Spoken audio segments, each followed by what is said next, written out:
Hello, everybody. Welcome to the stream. We are today returning to KOTOR for our Darkside playthrough. For the first time in forever, I might add. Yeah, it's been a while. Yeah. Apologies for that, everyone. Shit's just been going on. I would have been back last week, but for nasty ear infections that I kind of sort of still have. They are better, though, which is good. One ear is better enough that I could use one side of my headset, and that's enough for me to do this. Alright, so... I'm trying to remember where we left off. We were on Tatooine? We should be able to... I guess we're gonna have to, wrong place. We're gonna have to look. It's been just long enough that we've forgotten where we were. But recently I've been playing modded Minecraft, so I'm a bit lost.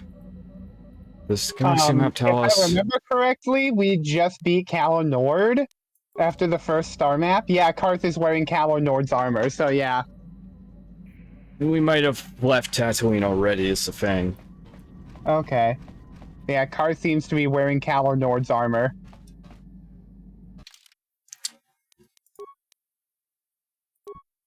I'm just quickly exiting just to see...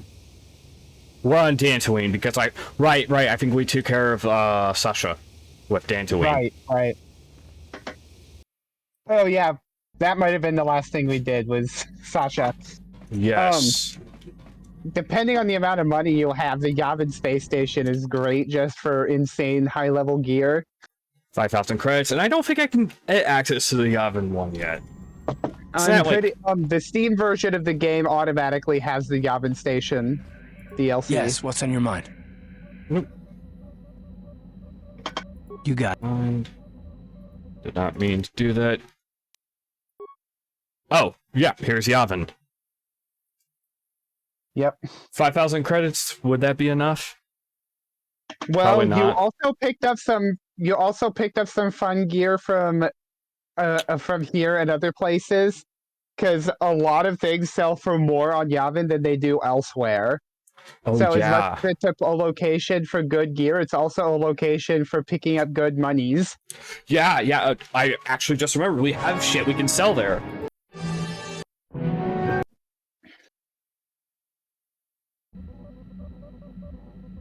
Skip through all of that because of the music. I don't trust at all to not get potentially copyrighted for that shit, so. But yeah, we've actually been doing really good. Like last weekend, I know we had we're gonna go with these two just because it's funny. But no, we actually had someone on Saturday. I tried doing a stream. Within 2 hours, my PC crashed, so I decided, I'm not feeling the best, so let's go ahead and just stop for the day. Yeah. We had someone really come in, and we hit our 40 follower goal, and then they proceeded to leave. Like, they followed and unfollowed immediately. Oh, man. And it's just like, I think they probably did that just to get the goal to complete, and then immediately left, and it's like, dick. Fucking, we had asshole pop in. So. Oh man, that sucks. Yeah. Yeah. I have a new release locomotive that's supposed to arrive later this week, so it's gonna be another review piece. Nice. And I have several custom projects planned, so potential for more content there as well. Nice. Okay. We're going Darkside, so fuck it. Asshole time. So, if you're not super caught up on what Star Wars lore at the time was like, this guy's just a giant Sith Lord lore dump, as well as being a merchant. So would you rather have him do the lore dump or me? I pretty much don't fucking give a shit. Why I do work for Devin. Ha! Yeah, Yavin 4. Yavin 4 is famous for being the location of the Rebel base in episode 4, but it was also the location where the last battle of the Great Sith War was fought, and ExarKun was defeated there. Work for the Republic. Basically, he performed a ritual to become a disembodied Sith entity, pretty much. But pretty much right at the moment he completed that ritual, a bunch of Jedi had teamed up and formed a light-side barrier around the planet and trapped him there. Well, I shouldn't say planet, I should say moon. Because the reason it's called Yavin 4 is it's the 4th moon of Yavin. That gas giant in the background, that's Yavin itself. Yeah.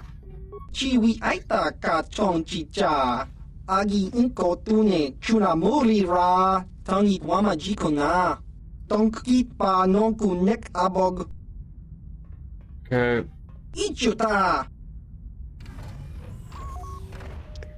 There we go. Oh gosh. Just also kind of like looking around this place, like. One of the hardest, you actually get to do one of the hardest fights in the game in here at some point. Okay. Ah! But like if you win that fight, you do get like a kajillion thermal detonators and like 10,000 credits or more from the corpses. So it's a tough ass fight, but it is worth it. But yeah, that Rhodian is the merchant. Okay. I keep beating second characters.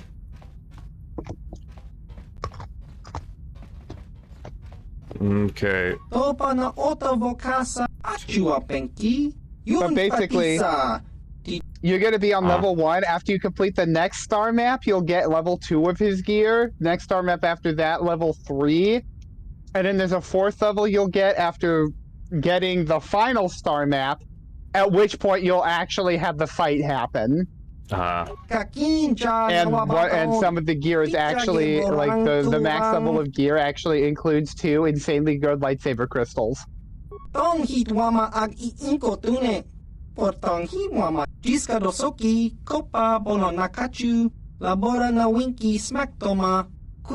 left to ExarKun. Excuse me. Ma'am, I'm right here.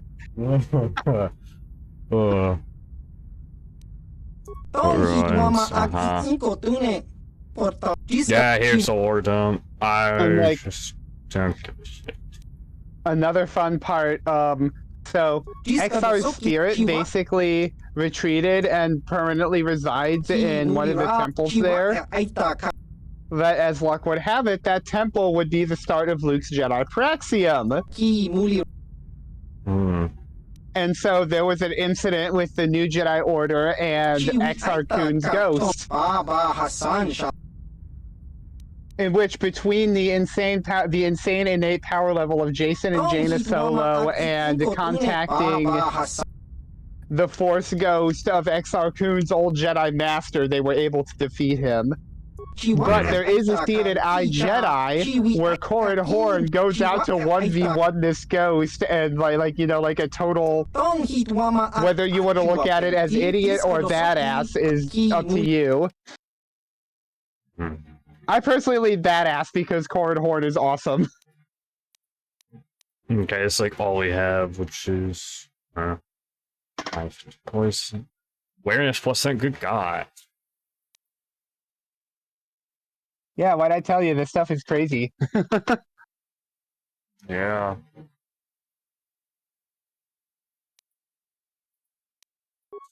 Alright, let's go to my cell list.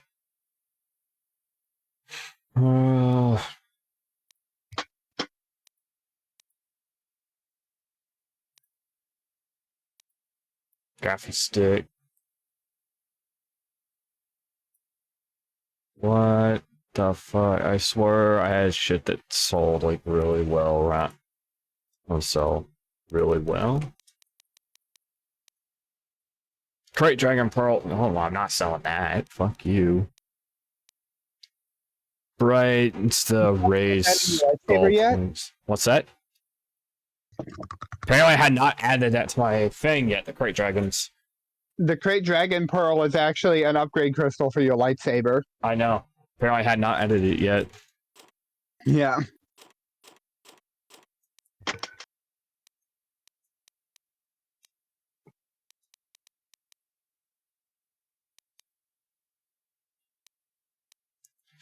Okay,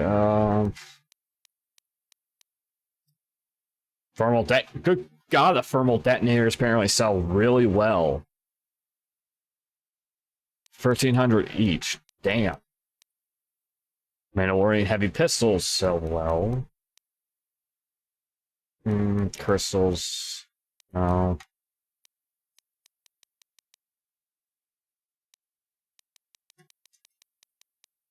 Apparently, I did not have as much that I thought would sell as well. Oh god, I just remembered one of the kind of things that you could call like a... I don't know what you'd say, but you can like buy unlimited med packs from merchants from what I remember. And then come to Yavin and sell them for like fucking crazy. I just remember that's a thing, isn't it? How do I not know about this? I played this game so many times that I didn't know about that. I swear that's a thing. Let me look it up real quick.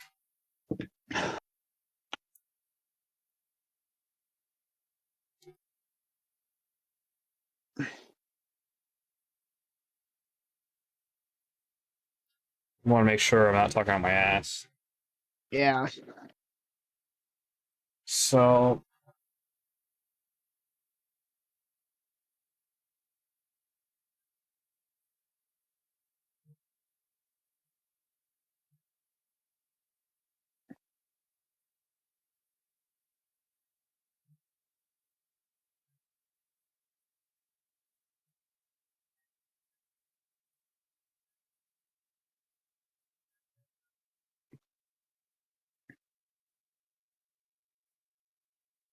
Oh, right, I forgot. So what you do is you buy them up like crazy before you poison the Koto, and then you proceed to come to Manon, like after you poison the Koto on Manon. Ah. And you sell like fucking hotcakes. So at that point, you would have to make the choice. Do you want to make bank off of med kits? Or do you want to do the Ghetto Heridan side quest? Because poisoning the Kolto on Manon actually gets you permanently banned from the planet and you won't be able to meet with Huglas again. Alright. So...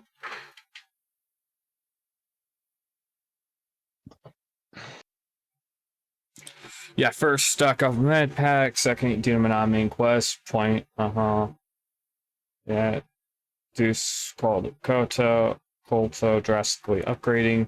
Then you go to Yavin and sell everything.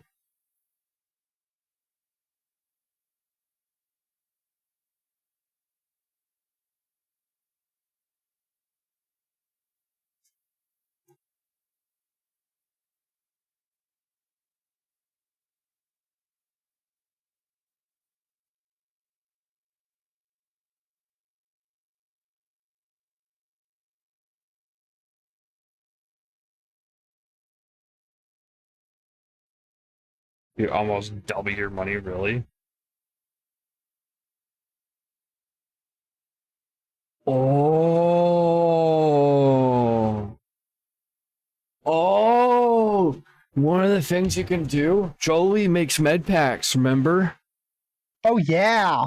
So you can literally go to him, get med packs, and then proceed to sell them at Yavin.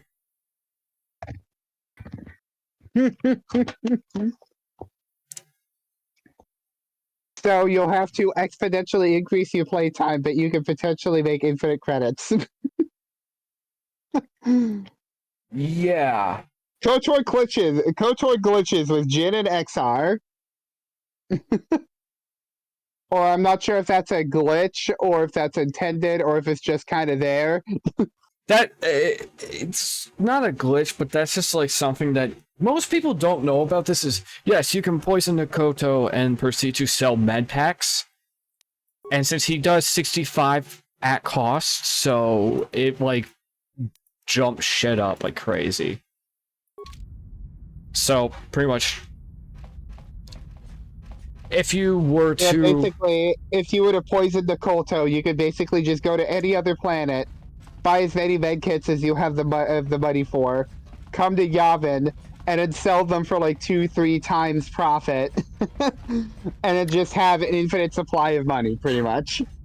Yeah, one of the greatest ones though. And because there's no limits to merchant funds, you can basically break the economy. No, the best thing to do though is you go, before you get off Terrace, you buy all the medkits you can on Terrace. Because they're cheaper.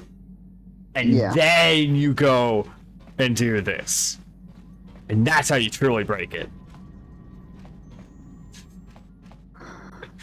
What's weird about that is that, like, if you really want to make bank that way, you want to be playing light side with a high wisdom build so that you can have heals.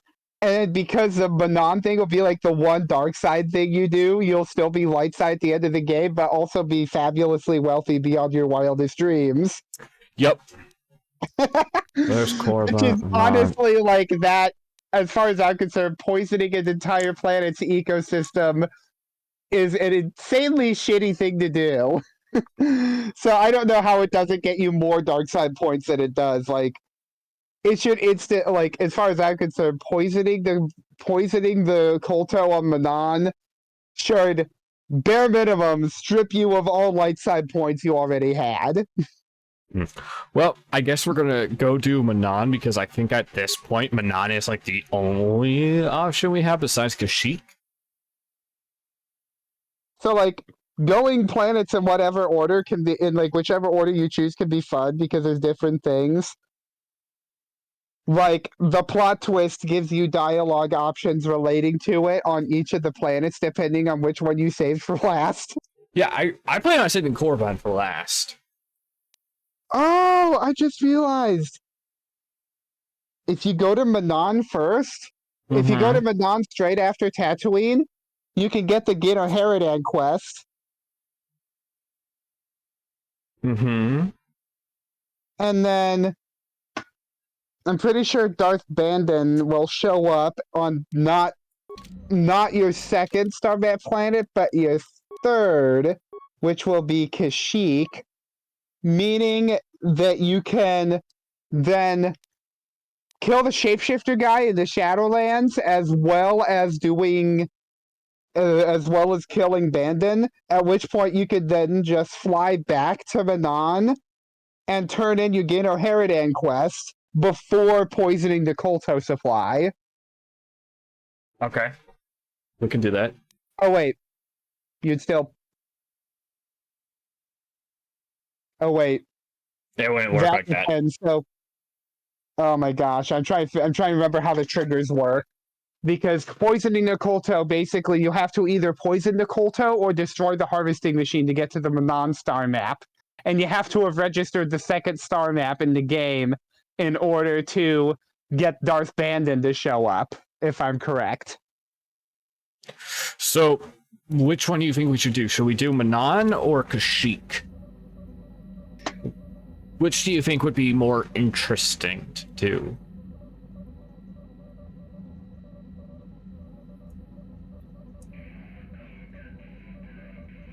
Both of those planets actually have a very deep political angle to them. And I love them both for that reason.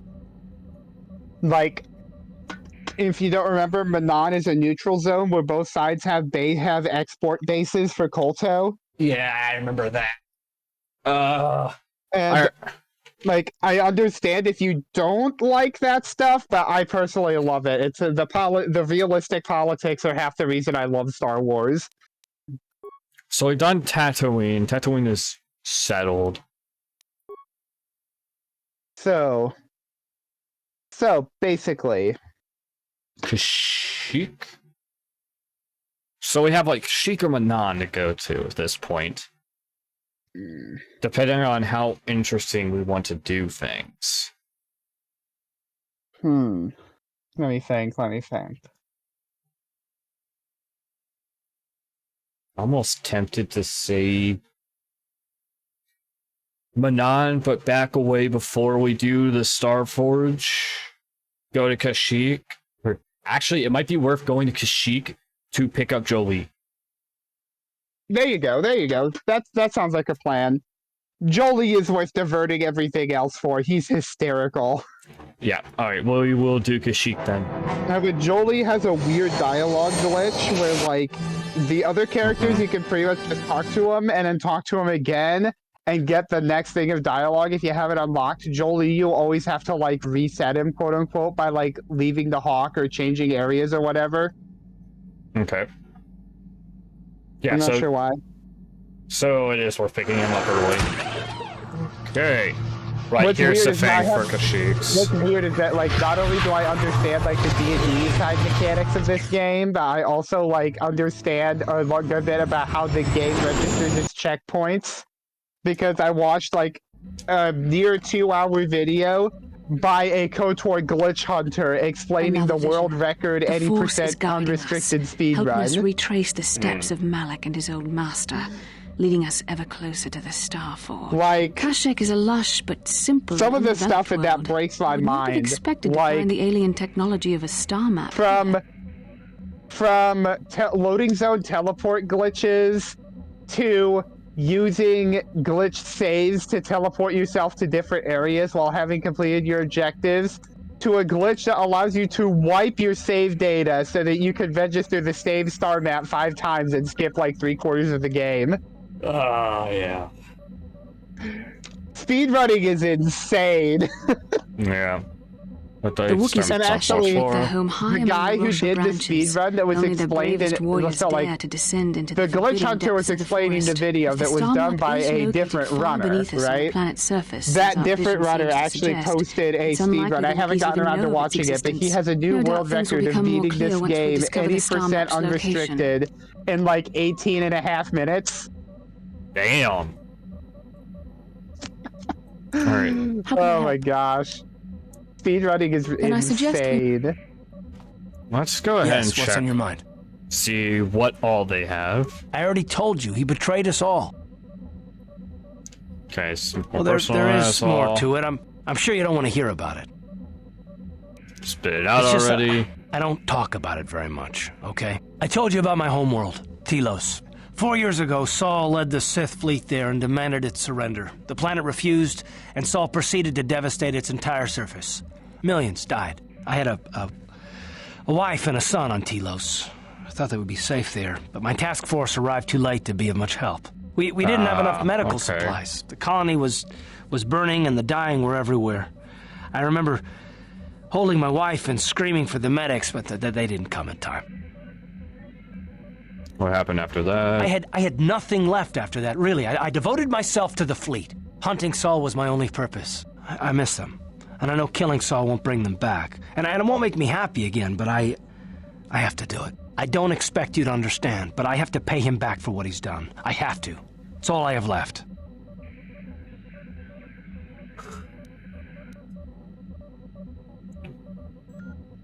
So that's where all your anger comes from. I can't forgive Saul for this. He took everything from me, even my trust.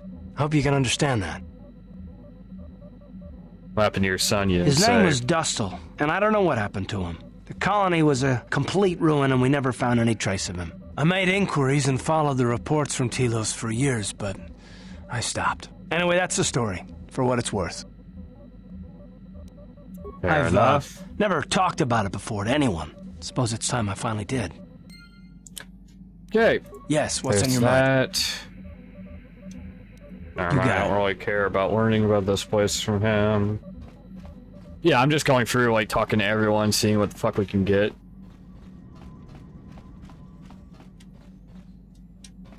Alright, I think at this point we go through and talk with people. So, trying to think, we got Candace and HK to talk to. While I'm thinking about it, let's get our... Okay, now that I'm thinking about it, because, like, if you do Kashyyyk second, you're not going to have anybody at the bottom of the elevator, right? And, like, I've actually seen glitches like this happen before, where, like, you went to one planet, have not fought Darth Bandon yet, and then went to the other planet, and then the game broke because it thought it was supposed to spawn Darth Bandon, but couldn't for some reason. So, like, you'll have to complete the star map on Kashyyyk, and then you'll go to Manon. Uh-huh. But at which point, the game might break, because the next time you go to the Shadowlands before fighting Darth Bandon, so you might have to complete Manon before going back to Kashyyyk, at which point the Leviathan would end up triggering, because Bandon doesn't spawn on Manon until after you have the star map. God. That's gonna be fun. Because, like, I remember seeing a glitch like that happen in multiple different playthroughs, where the game thought it was supposed to spawn Bandon, but then another part of the game didn't, and so it crashed. But, like, I can tell you from my memory that, like, if your third planet is Manon, Bandon does not spawn until after you've collected the star map. So but if you poison the stuff on Manon, you won't be able to get back and turn in the Gano Haradan stuff with Hulas because you're banned from the planet. It's like that. Yeah, okay, that does indeed increase that.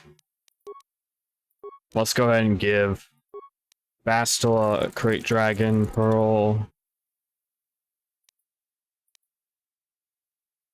You giving yourself a Crate Pearl as well? Yes. Alright. Because I do remember you killed the hunter. Yep. So I have one, Bastila has one.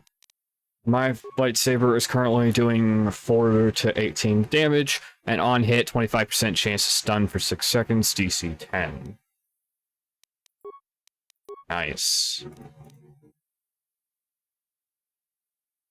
Okay. So... DC 10 basically means they're going to have a 50% chance to resist it. Okay. Effectively. So, right. We have missions, but we need to tackle land anyways. So it's actually kind of good we came here, because we do have that mission for, Mission's brother. Statement. For Griff, HK-47 that's is ready true. to serve, Master.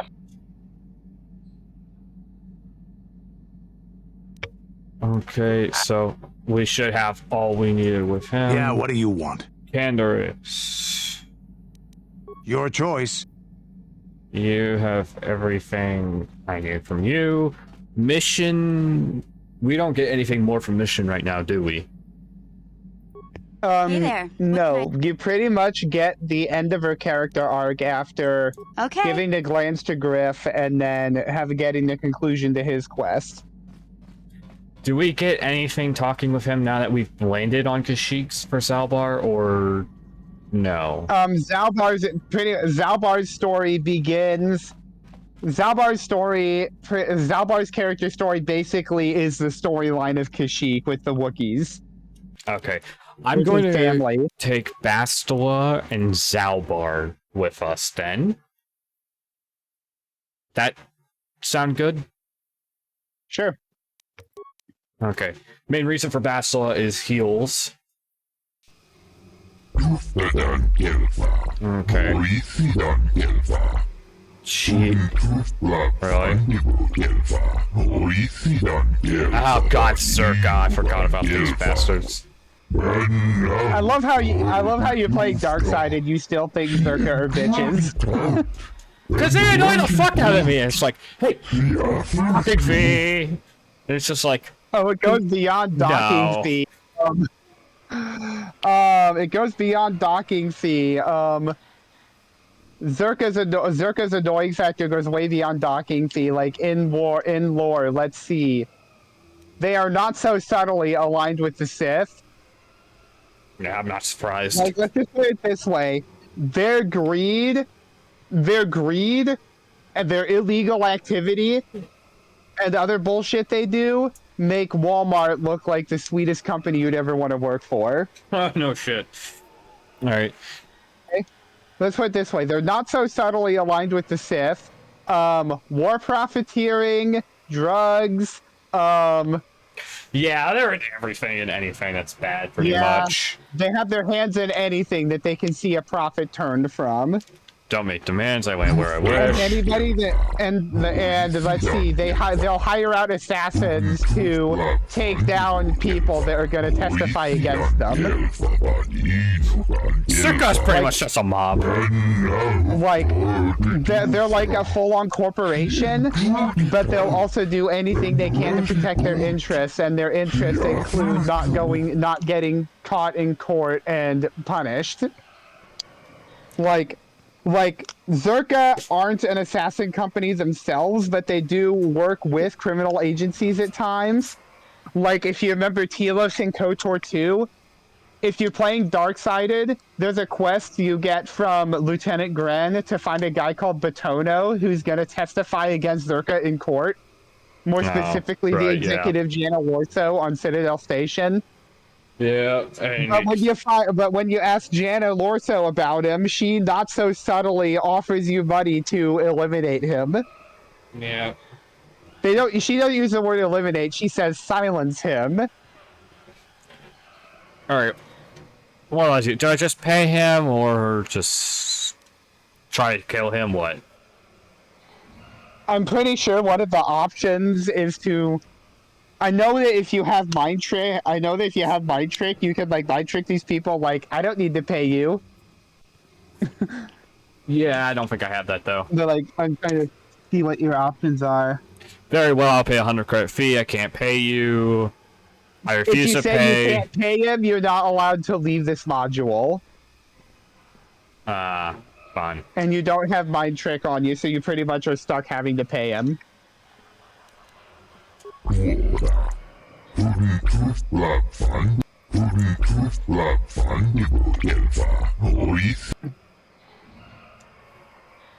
I understand more than you know.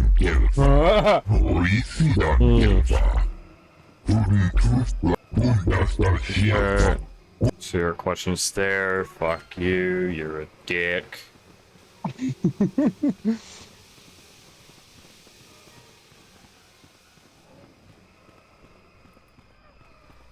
See, I knew there had to be loot around here. On it. There's always loot. Done.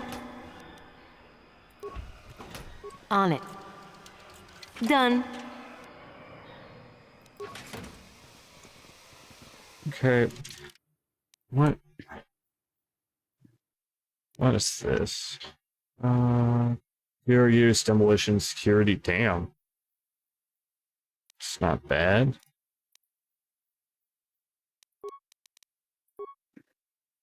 It's demolition, security.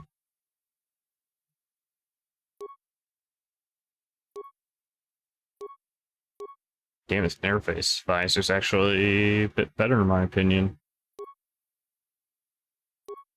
Especially since it also gives you a damage resist versus Sonic, which the other one doesn't. Well, Sonic doesn't really come up that enough for that to be worth it. It also has higher stuff, so since it has like higher levels, I'm just going to go ahead and extra items. Yeah, I'm gonna go ahead and use it just because it has some higher levels compared to the other stuff. Fudu Medu, what? Baudo what? Whatever his name is. What do you got?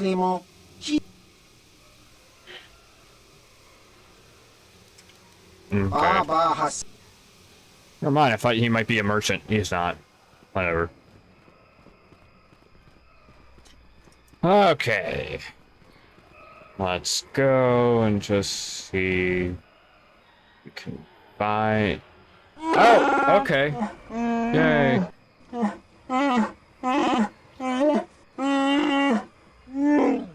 Aww. Poor Zalbar. Wait, what do you mean? Oh. Right, okay. Uh-huh.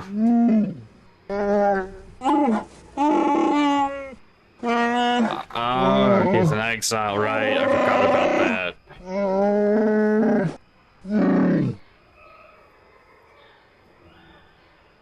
Where are we forced to leave? Oh, okay.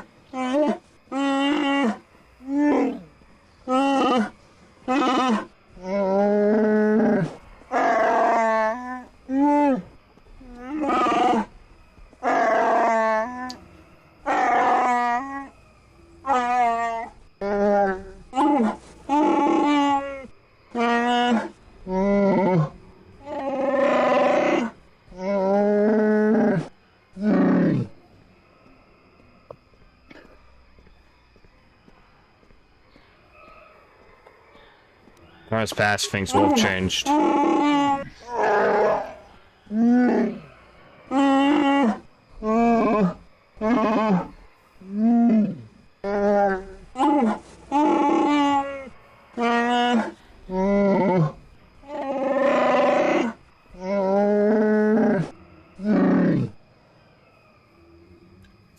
Okay, whatever we have to.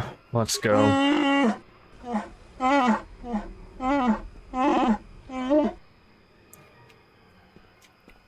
Okay.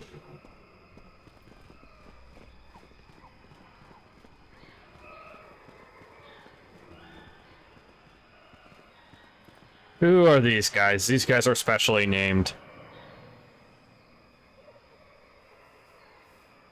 Oh, those guys are for a side quest.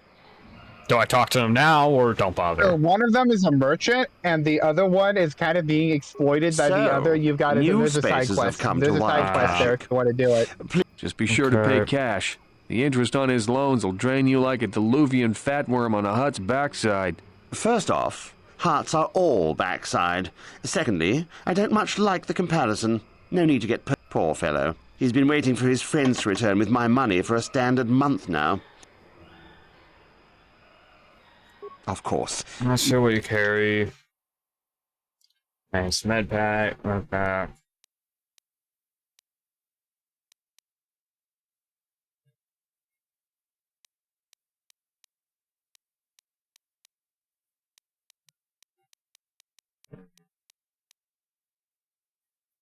Alright, now it gets cut poison. Huh.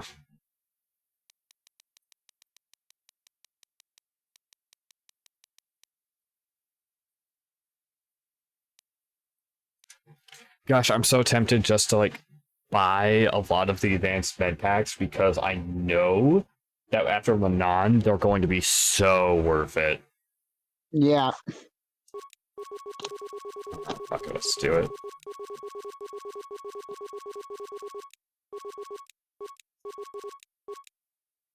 There, let's keep 1,000 credits on us. Greetings to you. Let's talk to Something him. I can get for you? Kindly direct your inquiries to me. Matten is merely an indebted I think you better talk to Eli. Hello again? Valued until you can't. You hurt me, Matten. It's the debt. Okay.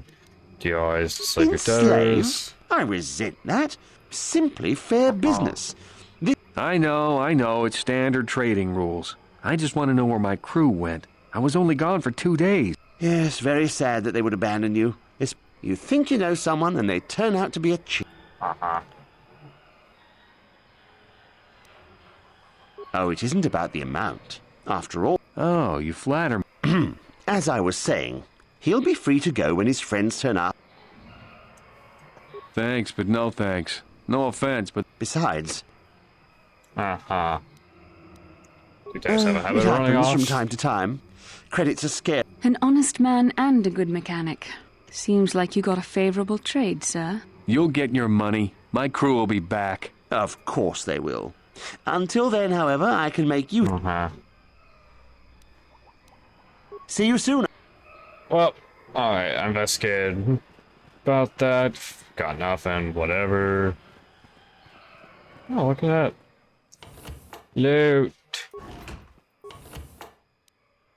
Loot. Just go through, loot things, stuff like that.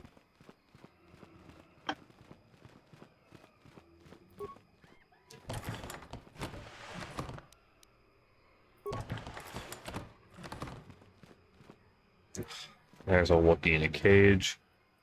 So should I talk to this guy or don't bother, the Circa guy?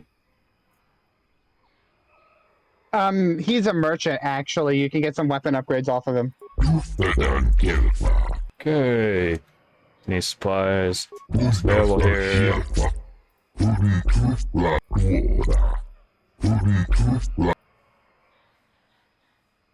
What happens to you? Available. Okay. Ah, vibration cell. Okay. Ah, fuck it. Buy it. Now XP, all he currently has.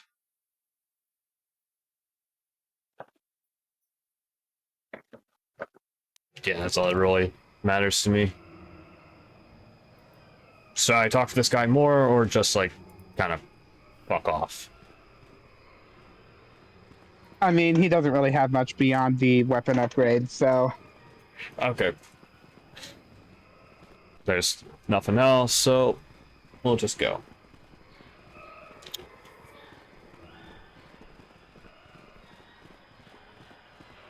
Hold here, Spacer. Zerka Corporation doesn't recommend traveling in Wild Adean.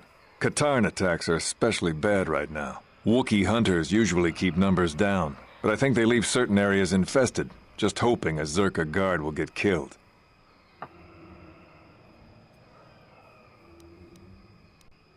Yeah, no, I'm going past I your paid won't landing stop fee. you, but you leave this area at your own risk. We're here to protect the company, not you.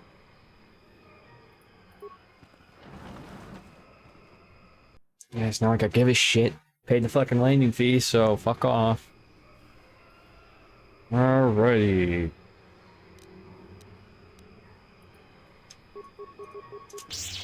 Guess gonna go kill these things. Like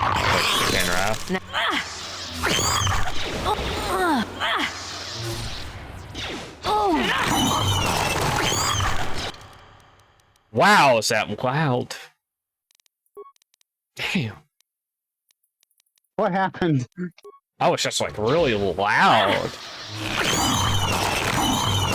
Wow, fucking hell are those loud, Kinrath. You sense it, the wind, the sound, the smells. I feel it now that we're away from the spaceport.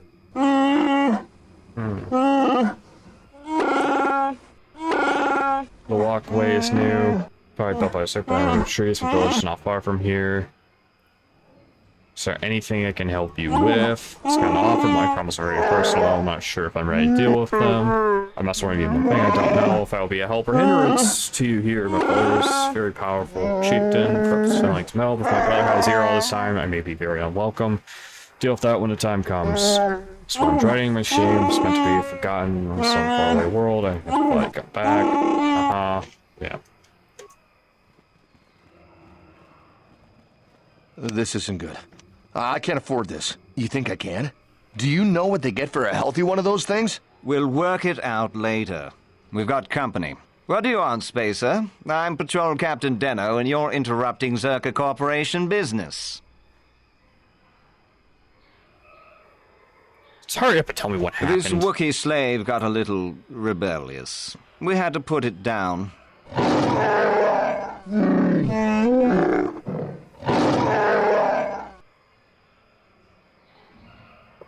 This make you mad, Zalbar? I bet it does. Are we trying to piss him off on purpose? You know what? Fuck it. You could get some Darkside points for encouraging him to murder them. I would not need much encouraging.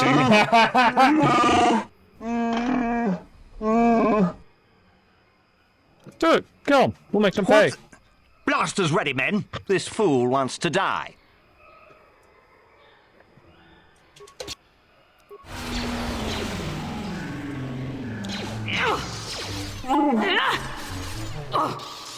Go.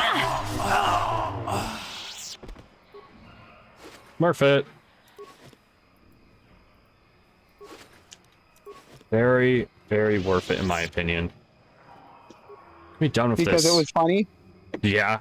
I can repair this. Repair. Yep. Why not? Repair everything. Send it off. Go on. Do whatever the fuck you're gonna do.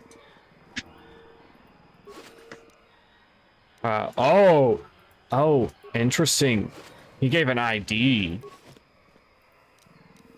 Oh, yeah. There's something later down the walkway that you can use that for. Ha! So it was for the best.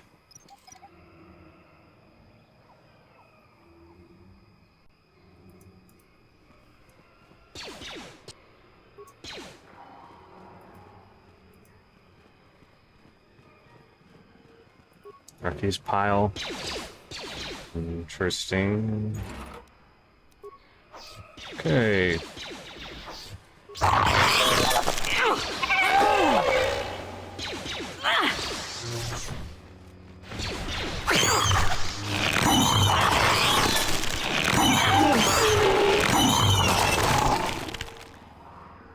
There we go. Got all that. Crappy map. I had to like majorly turn down my headset audio because this was just so loud.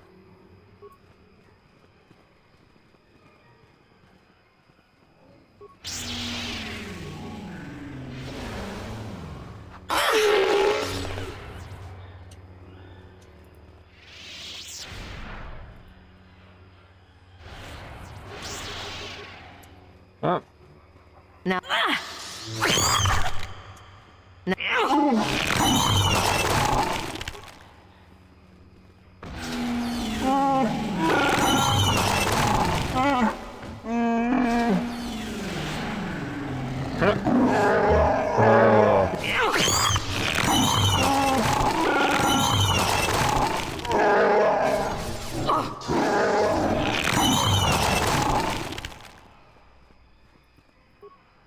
Oh, that did good. See his corpse. Ooh, you got a good amount of things on you. Thank you very much. There's a Wookiee. I don't think I want to encounter him yet. So it's just kind of like check all the paths.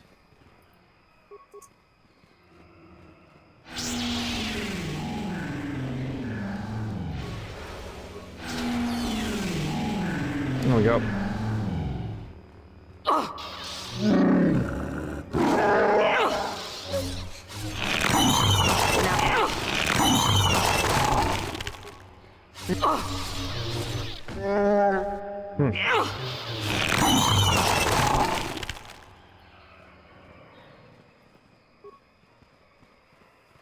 On it. Done. Supply station, eh? On it. Well. Done. Take all the supplies. You got. Ooh, yes! Access supplies. Uh-huh. Oh. I guess that's a way to access that if you don't have that. Okay. Bastila level up. Charisma, force-related feats, powers. So, what do we hit with, Bastila? Because I'm looking at what she has. So, what do we do for upgrading Bastila X? Wisdom. She's Wisdom. at 13 wisdom. Get her to 14. Okay. Wisdom. Skills. Treat injury. Treat injury. Yeah, awareness. her skills are. She's not there for her skills. She's there for her force powers, right? Okay. Force immunity, paralysis, master sense. So. Well. Master 2 weapon fighting is obviously already gotten. Improved flurry? Yep. Okay. Improved flurry. Powers. Oh! Next level heal. Yep. Okay. Maxed out heal. Zalbar, attributes, fucking strength. It's like strength or con, and I'm gonna go with strength.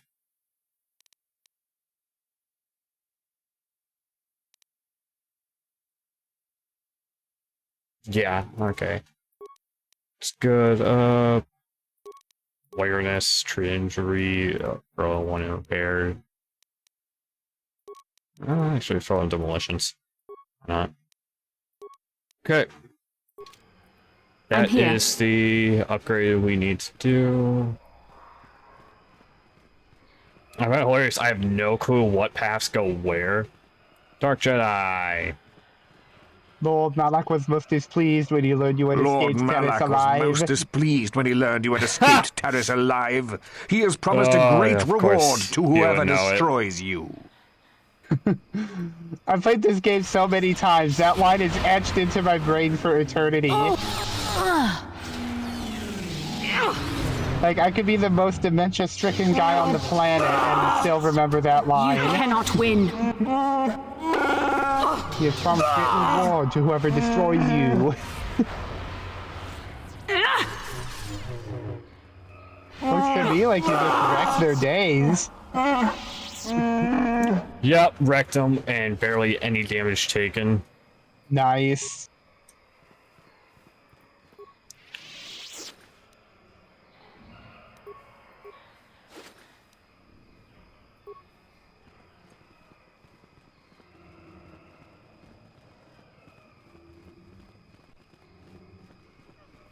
Wookiee guard. What is this? Oh, this is the village.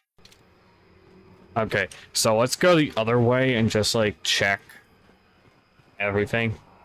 Because I don't quite want to go into the village yet.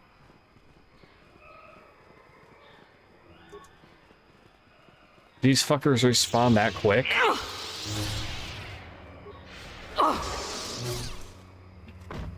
Now you're stunned.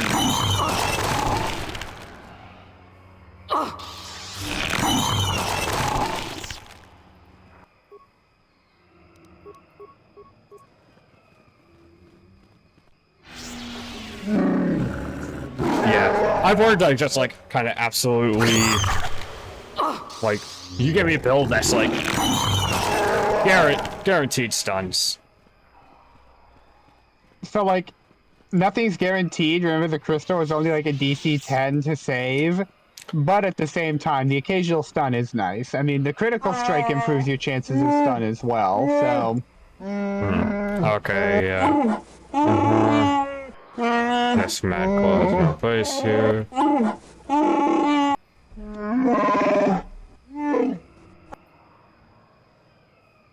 Nice work, yeah, you see.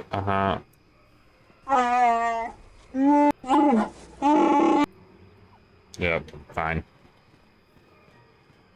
Alright, I just wanted to check, see if we got anything from going over there. We don't, so... Now we go back. Bessa, please heal.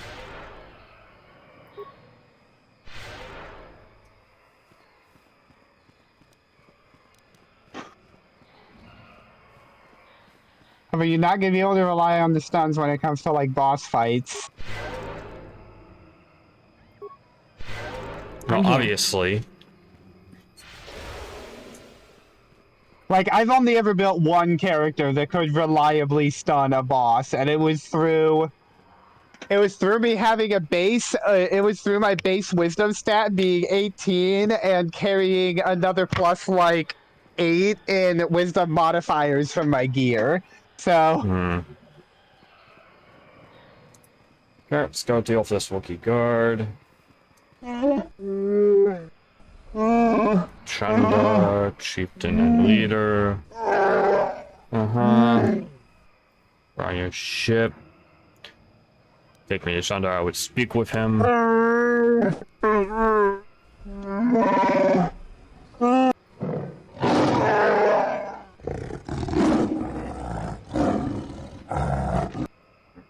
I already fucking told you, take me to him already.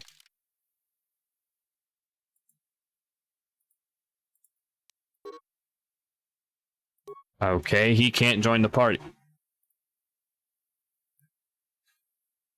Know what? Fuck it, HK, come on. Yeah. Yep. Zalbar is kind of disabled in your party for this bit because story. Hey, thank you for the follow, Duncan. Hey, what's up? I'm curious, do you play D&D? At times. So I do have kind of an understanding of how this will go.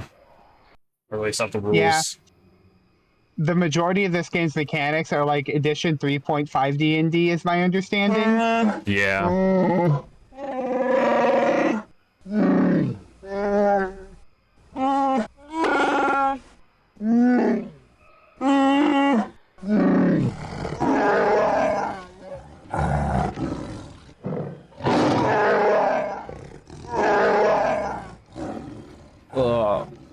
But yeah, I used to play it, but maybe interested in joining Star Wars Sith Evil D&D. Unfortunately, I am not able to join D&D campaigns right now. Thank you for the offer, though.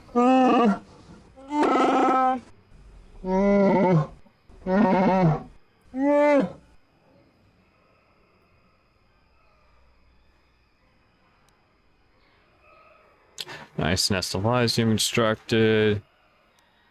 Ooh,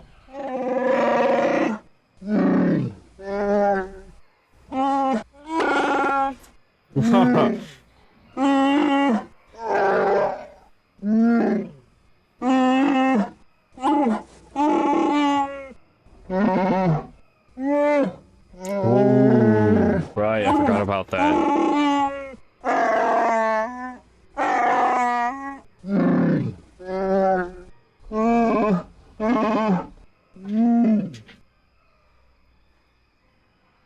Okay. 0 points to this. This will only lead to the fight. I like to get to it.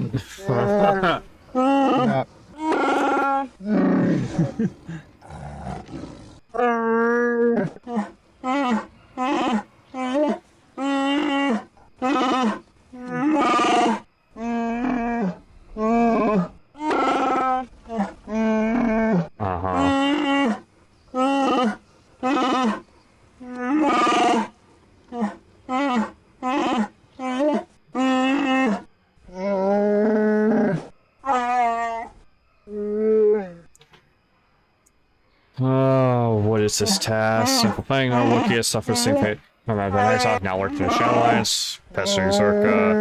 Good for business.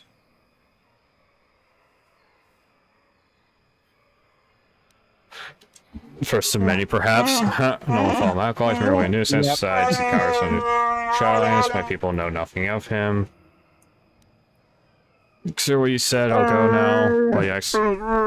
Now maybe you owe my favor. Is that more safe to ensure your loyalty? So will never let me hold you, but they don't care what I do, fellow Wookiees.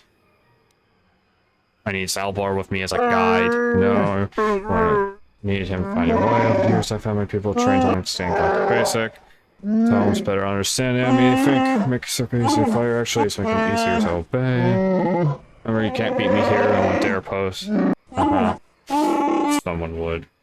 Oh yeah, Kashyyyk has a similar thing that if you pick the Darkside ending for Kashyyyk, you get locked out of Kashyyyk as well.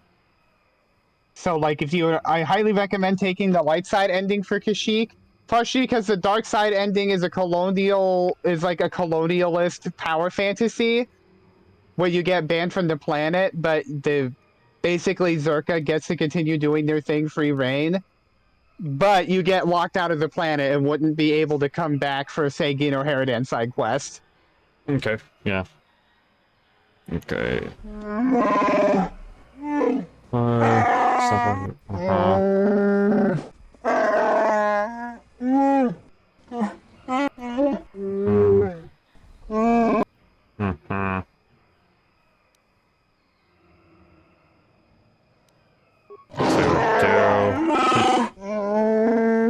Then I suppose we have little choice. We should proceed with caution, however.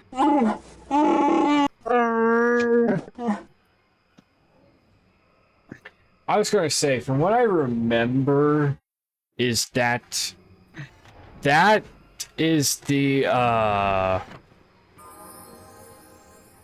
swear it's the Mad Claw he's talking about down there is the father, isn't it?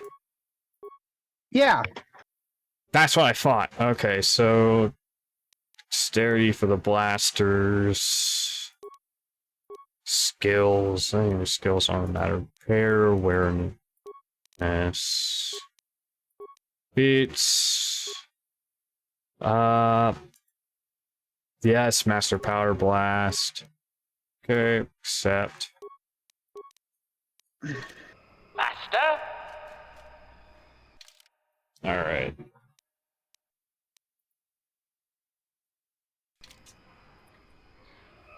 Is there anything we need to do, or should we just go to the Great Walkway and down? Yeah. I mean, there's a few things you can loot around here. Yeah, I see a wicker bin. Nice. Holy shit, that is really nice.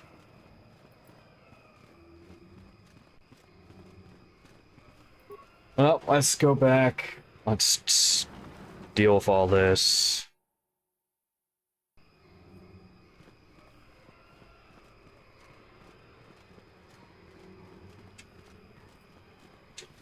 Oh, man.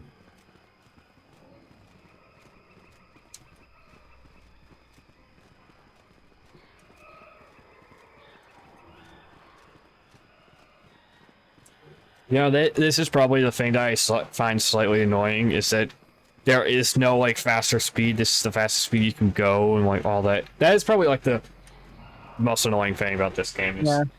the traversal is kind of slow. Force speed is pretty useful. Yeah, traversal is slow at times.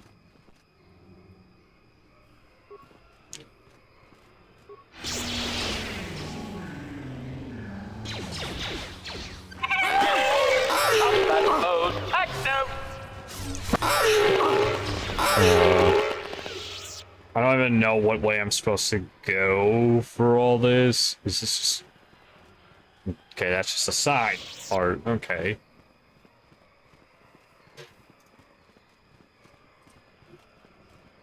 Pretty much past that Wookiee there. Well, I understand. You can check your map. Well, I'm going the way I need to go.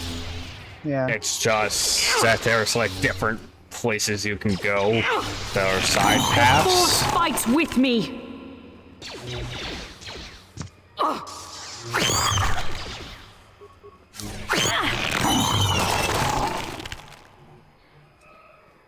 Okay.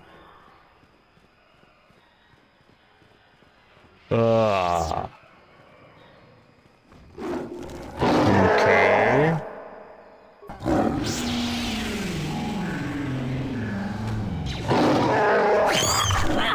Droid efficiency at its best.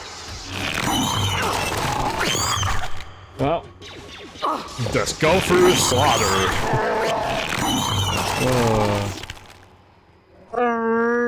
What do you want outside, or what will you false? Amusement. Don't mean you any harm. Believe that when a plan is reviewed, kind of destroyable. Okay, it's no place here. Persuade, okay. Do you know quick Courteous Wookiee in the Shadowlands?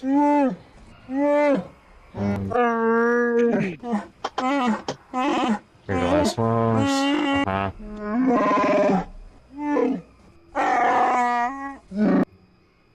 Okay. Oh, you eat. Whatever.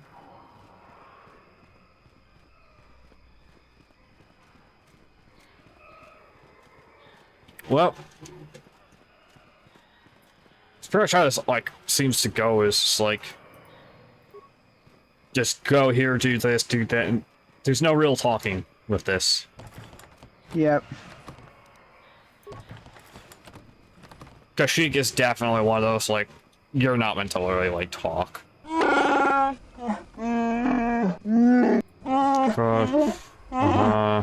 Really White tolerate insult. Just unlock the thing and lower me down. Still, it will attract unwelcome visitors. There's this. Just show a little bit of it, and then skip so we don't have to deal with music. Yeah, you'll be so done with Wookiee growls by the time you're done here. Oh, I'm already fucking done with it. No shit. Yeah, it's like, it's like, can I just like not listen to? Like, I'm at the point where it's like I'm going to like start skipping through shit just so I don't have to fucking listen to non-human dialogue because it hurts my fucking head.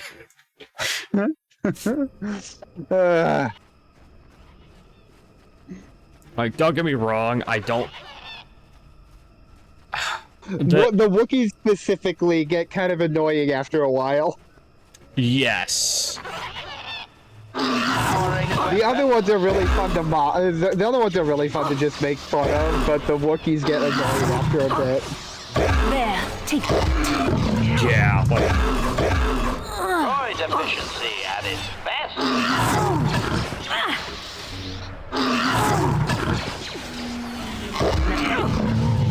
There we go. There, take that.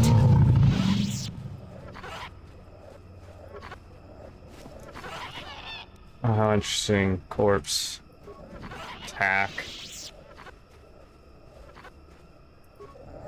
How do I get the tack lens? Is there something special I have to do? Oh, you have to have met Jolie first. He gives you a mission that, like, you find them after a certain thing. Okay. Yes? Like, they're in a crate somewhere relating to a side quest. Alrighty. What? I had to, like, severely turn down my, audio on my headset because it was just so loud. Yeah.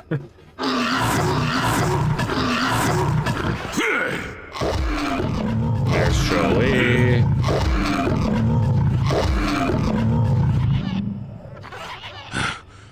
The damnable racket of battle. Watch yourself. Even more of these crawling beasts are hiding in the underbrush. Well, I did fight as well. I'm Jolie. Jolie Bindo. Follow me to my camp and we'll talk a bit. Yeah. Don't start fawning just yet. I'm too old for it. Keep close. It's nearby under a log. Yeah,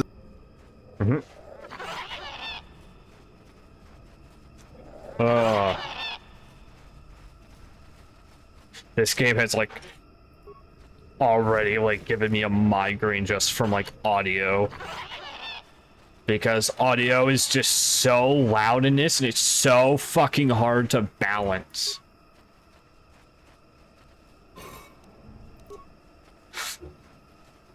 Like, I don't understand why the hell the audio is just so loud and hard to balance in this game. It's like, why?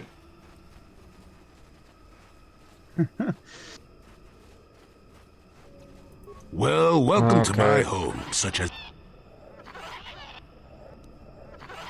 Yeah, no offense, but I don't have much time. You'll have nothing but time if you don't take what help you can. I've been here for many years. My days of glory are behind me.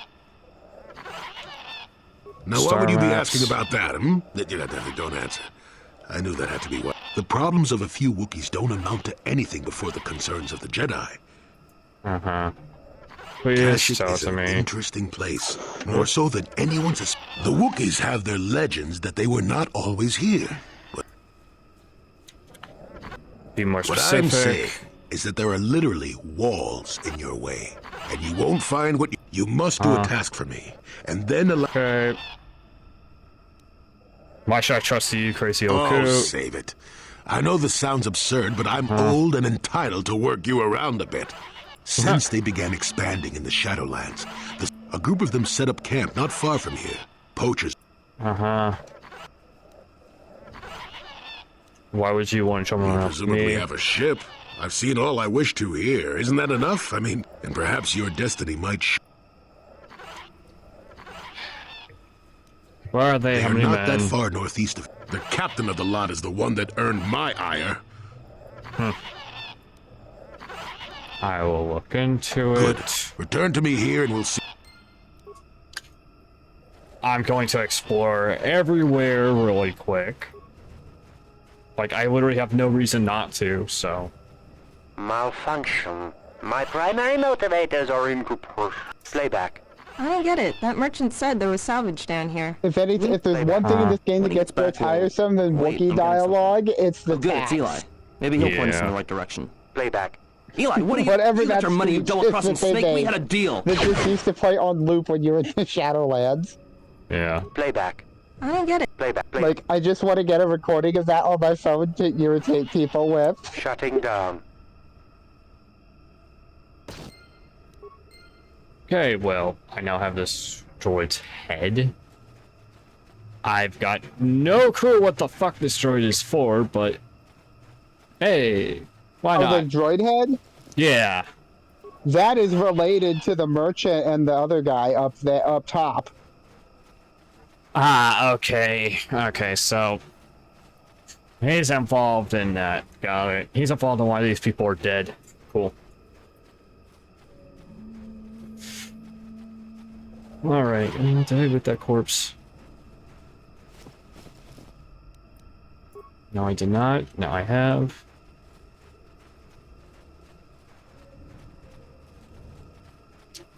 Alright, well, I've got an merchant head. I find it absolutely hilarious. There's a creature in this game called a Katarn. I know, right? And then there's Kyle Katarn, and it's just like, that's funny.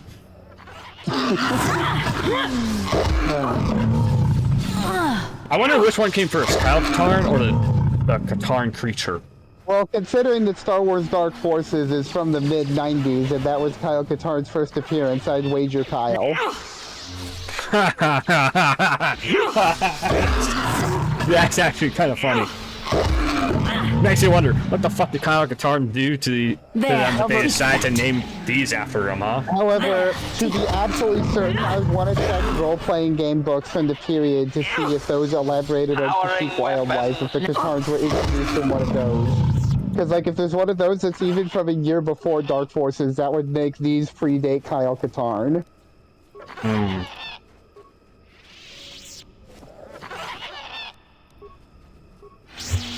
But it is funny. It's like, if Kyle Katarn was around first, then that makes you certainly wonder what the hell he did to piss him off so much they named a creature after him. Oh, he got a creature named after him because he was such a monstrous badass, actually. Didn't you know? His reputation preceded him by about 4,000 years, didn't you know?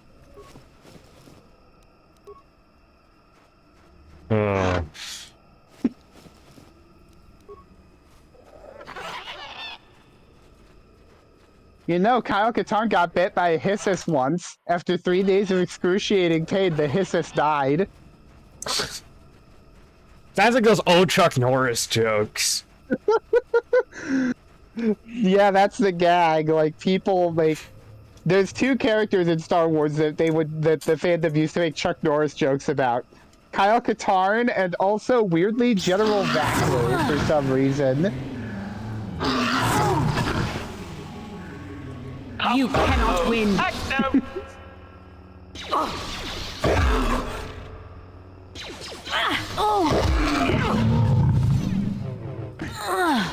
The Sith check under their bed for Kyle Katarn before they go to bed. That almost reminds me of like the old school joke with Teddy Roosevelt.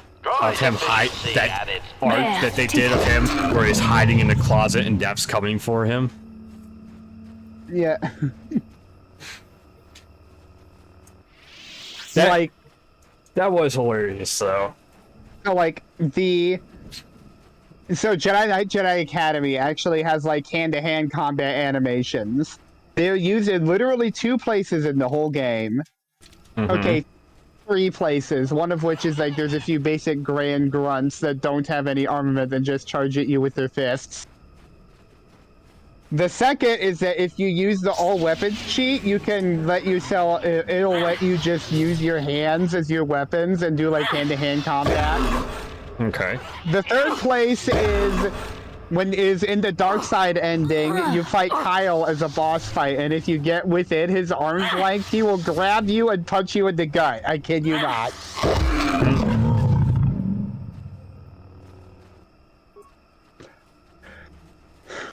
One time I decided I was going to go through Academy and do it the hardest way I possibly could. So, I chose the hardest difficulty. When I lost my first lightsaber, I chose to dual wield, and then I went Darkside. That was just about one of the most infuriating experiences in my life.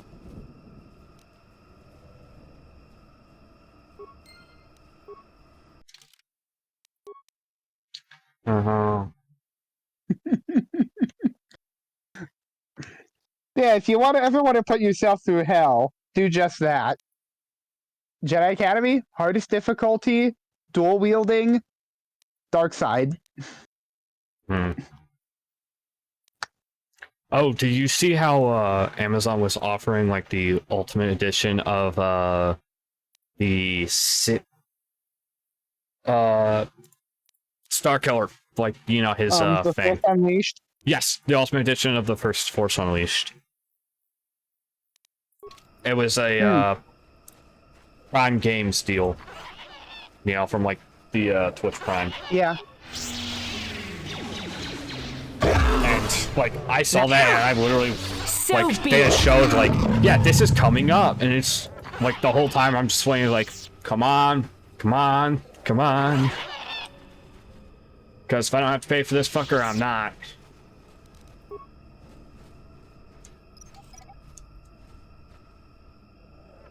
The Force Unleashed exists in a weird spot because, like, it kind of sort of it was officially considered to be part of the old EU timeline. Because, like, it had a book and everything that, like, deviated from the game so that it would work within the canon at the time. Yeah. But at the same time, the game itself is very deliberately exaggerated so that it's like a power trip. Who are you, another civil merchant like that Koro slime up on the docking ring? This is my territory. I don't make deals, and I don't persuade easily, so go back to...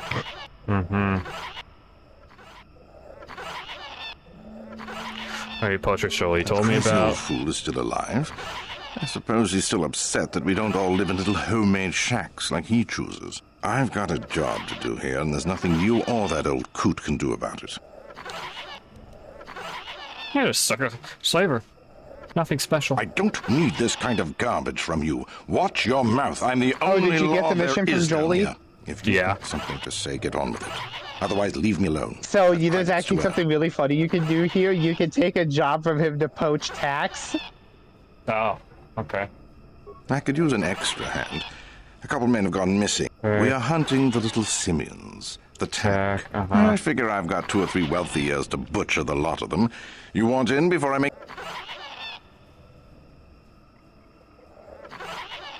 I really can't quote a price. Depends on the market. I give fair value for each one. All right, then I'll set you up. First, you need to be able to draw them out. I'll spray you with this scent. It drives them crazy. They can't help... Then you just carve them up. I'd feel guilty if the money weren't so good. Come back here. Good.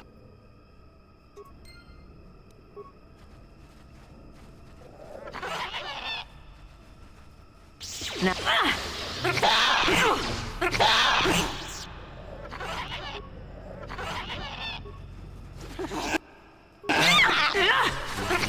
How many of these things do I technically need for the brother?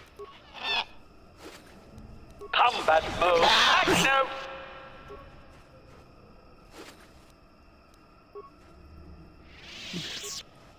For Griff? Yeah. I am pretty sure you can just come to him with a handful. Okay.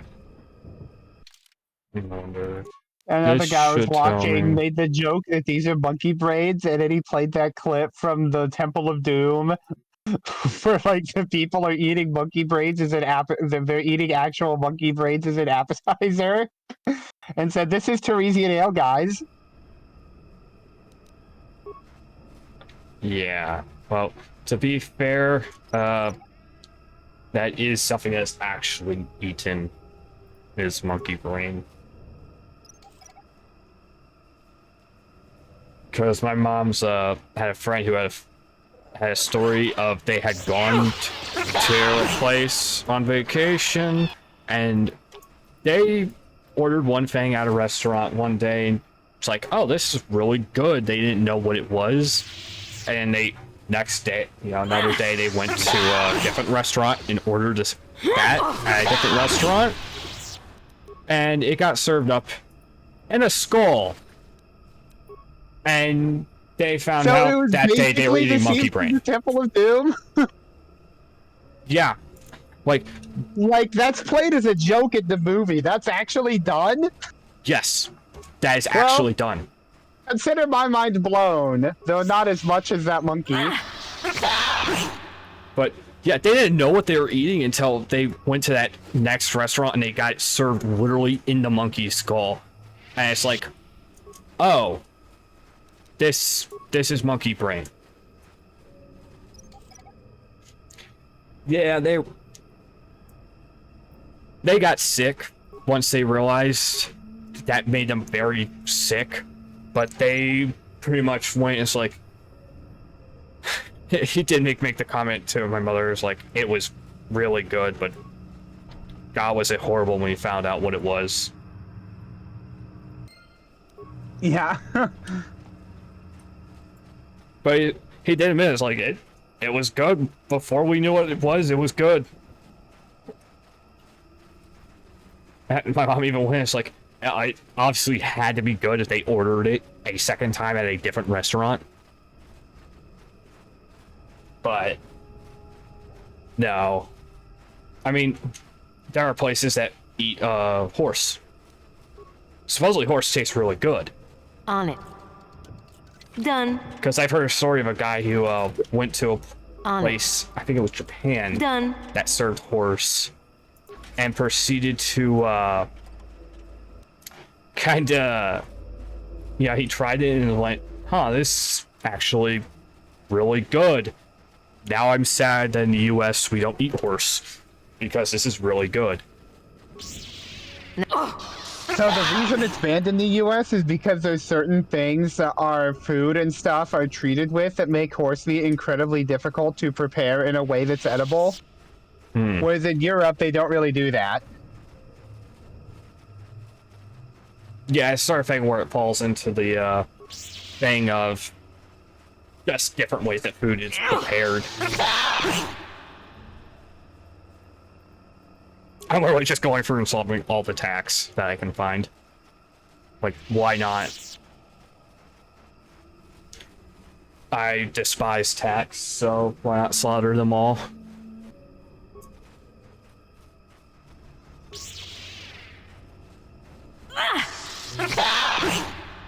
Plus, this is XP. I'm getting XP for doing it. Yeah.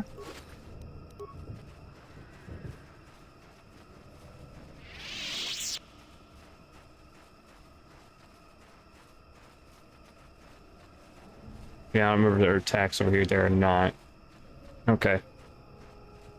Well, we can go back, and I believe there's one more path we need to check for the tax, and then we're good. But yeah, no, there are like, I remember there are certain like drinks. I know like Mountain Dew in the U.S. has a chemical that the EU considers a carcinogen. Oh. Yeah, I remember finding that out and going, it's like, really? See if I ever drink Mountain Dew again. Yeah, the best way to put it is like, I think I remember it being kind of like one of those things of, I don't even remember why, because like I remember, damn, like there's a lot of things where the U.S. kind of go, like our government goes, that's okay. we're okay with that being in there. And the rest of the world's like, that's not okay being in there. Yeah, I have to be with rest of the world on this one. Yeah. I think the place with the kind of like strictest stuff for like that sort of thing is actually in the US is California, I believe. I could be wrong, but I think it's like California that's the one that is like very strict on that sort of stuff, where it has to be like labeled and everything. I could be very wrong, but it really is on a lot of stuff where the US is very interesting in that you can go one state and the next state over has completely different laws, straight up, like, so different that it's almost like going to a foreign country at times when you can. And it's why I've always kind of. We're all similar enough that like, even when the accents start changing, you can still tell by the general culture that you're still in the United States. Yeah. Even if the accents are slightly different, like even like you can tell a Californian from an Alabaman or whatever, but it's still they're still Americans. Yeah, it's like one of the reasons why I kind of like say is like a good way to view the U.S. is 50 separate countries under one flag is a very good way to think of the U.S. I mean, it's a hell of a lot more complicated than that, but... It is... I will admit, yes, it's a very much more complicated than that, but it is a very good basic understanding. Have to answer to on certain issues. Yeah, it's like... For it's example, a very... Precedents that are set by the Supreme Court are expected to be applied in all of the smaller state courts. Right, yeah. A good way to think of it is almost like how the EU works with the separate countries coming together, and this from a very basic American understanding who practically knows nothing. So I want to preference that, but yeah, it's a case of like how the EU works of separate countries all coming together in this union and working together to kind of try and make one kind of cohesive group that works is a kind of a good way to view it with the US is 50 separate kind of countries coming together trying to work everything out in such a way that we have one system of government at the very top and then it kind of supposed to trickle down. And yeah, you always hear the stuff about, oh, the federal government should have more power, or oh, state government should have more power. My thing is like, that you're always going to hear this. The U.S. is the argument over state versus federal power. You're going to always hear arguments over this and that. And while the U.S. is one cohesive country, keep in mind, every state has its own culture. They have their own laws. Some of them even have their own. A very good way to put it is,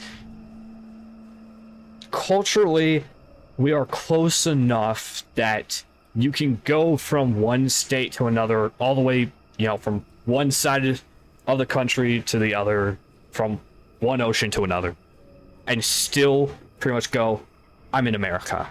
I'm in the same culture and everything. But there are uniqueness. As X pointed out, there are accents that you can notice the accent, but you're kind of understanding. And there are also different elements where, even going from place to place within bigger cities, you'll see different styles and cultures in terms of the food. So, for instance, you go to Philadelphia, they're known for the cheesesteaks. But when you go to New York, there's a specific style of pizza. I actually watched a video about this. It was really fascinating. Yeah. Where New York style pizza only works the way it does in terms of the dough and the baking because there's something in the water that's being drawn there that gives a quality to the dough that other places in the U.S. just don't have. Yeah, New York style pizza only works in New York simply because of the water. It's a good way to think of it is like if people know tea and how specific tea blends are made to suit local water conditions. That's a good way to think of it. That is how pizza, like Chicago style, New York style, all those pizza styles, they're made more to suit the local water conditions. But I will say, if there is one thing that I wish to see more of in the US, it's more of a federal interest in trying to maintain infrastructure. That is something I would love to see more, is states and the federal government trying to retain and keep maintained infrastructure rather than seeing what we've been seeing of pipes failing, causing, water problems, stuff like that. I mean, for the longest time, certain states, I think one of the states in our country only had ever free sewage plants for the longest time. So, yeah. Right, should I just go ahead and kill these guys, or... Back again, hmm? Oh. Unless you... I would love to know how... I'm going to be honest, I'd love to know how Jolie reacts to the fact that you've just been poaching for Zerka. So, should I sell him any tech lines, or don't bother? I mean, go ahead. You got money? Actually, you know what? I think I can probably sell him on Yavin for more, I bet. Let's look it up. I want to look up, see if I can sell him more for Yavin. Tech.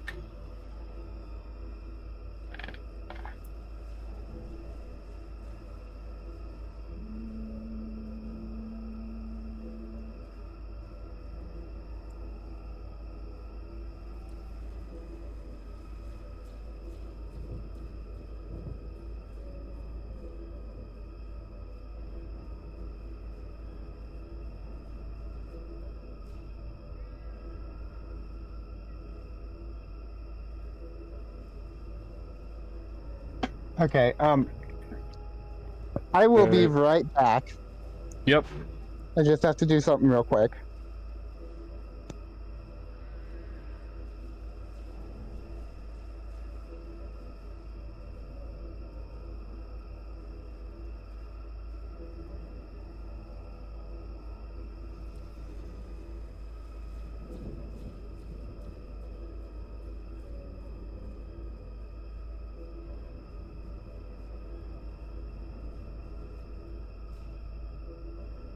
Okay.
Good. Okay. I'm gonna take a quick save for this, everyone. Oh. I should get some saves anyway, since it's been 2 hours. Or 2 hours added to this save. So...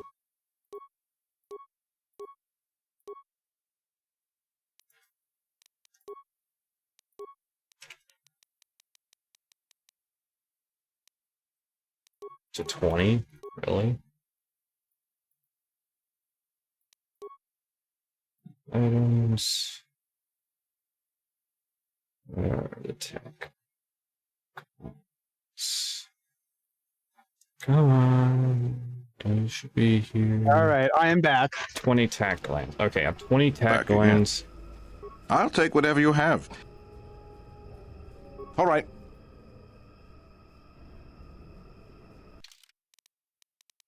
Let me just check that. I think you might take all the tack glands that you get. So...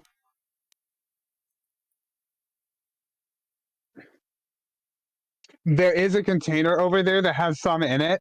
I already looted those before I tried to see. Yeah, I can't sell him these because if I do, he takes all of them. And as you see, I already looted these. So I can't sell it to him. Okay. Again. Is that old hermit Jolie trying to talk? As long as the sonic emitters keep the Preds away, and I've got... I mean, if I can put up with my own... Okay. Good. Thank you for telling me that.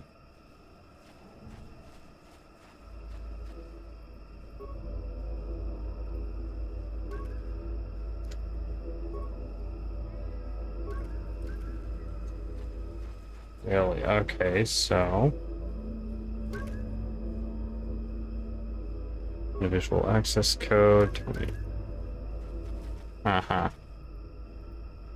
Wonder if there's someone I need to talk to for that access code.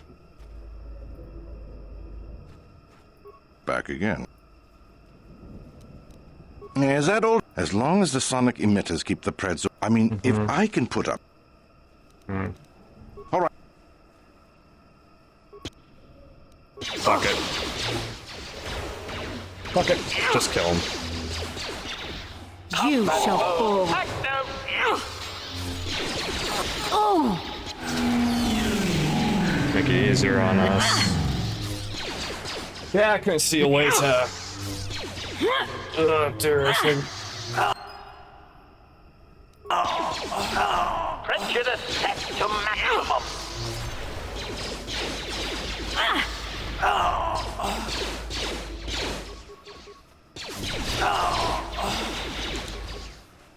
Also, I don't really care about selling attack coins. So... He's just gonna hang on to them and... just give him to Griff, yeah. Yeah.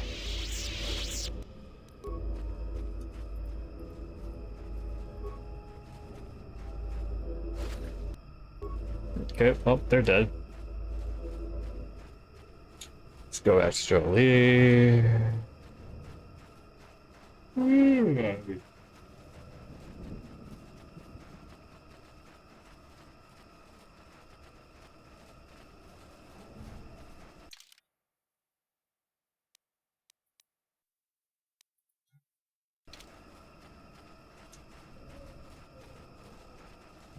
Yeah, let's make sure I was going the right way and all that. Ugh. Man.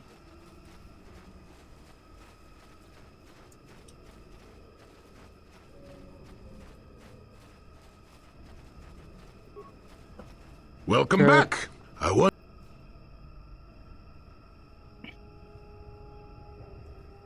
Yes, I heard the fuss of it. I told you I wanted a non... Zerka Corporation will find the bodies and blame the Wookiees. I'm not pleased. But what's done is done. I'm not... Okay. Most efficient way to stop them. I see. You are completely detached. Are you sure you're not a droid? It doesn't matter. The trivial... Yes, in the east past the poacher camp. I saw it when it was... And on the other side, ancient answers. And...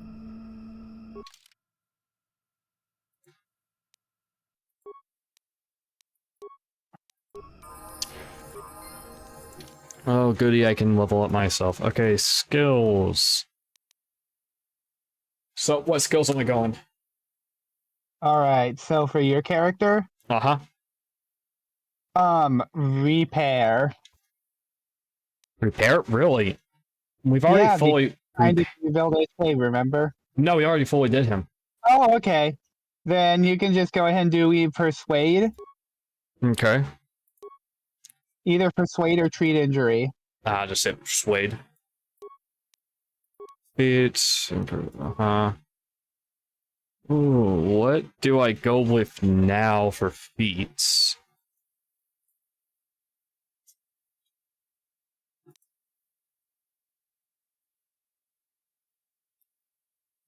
Let's see, you have mastered dueling and stuff already? Level 2 implants. Level 2 implant, okay. Powers. Sanity, destroy droid. You have drain life already, okay? Can't upgrade it yet.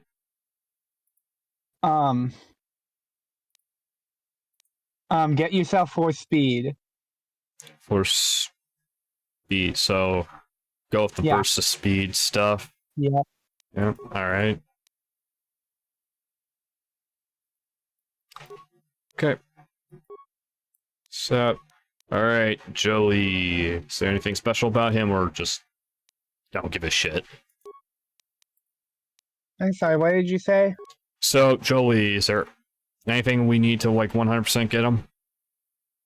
Jolie, he's actually a really powerful wielder in both ways because he has equal stats and charisma and wisdom, and his neutral alignment. So you can pretty much hand him whatever you want. Right, so like get him healing and valor, but you could also make him like a dark. You can also make him like an attack spammer kind of guy with lightning and stuff. So yeah, I'll give him the whatever way you want to go with. Yeah, I'll give him that force shield power since he was already kind of going down that path.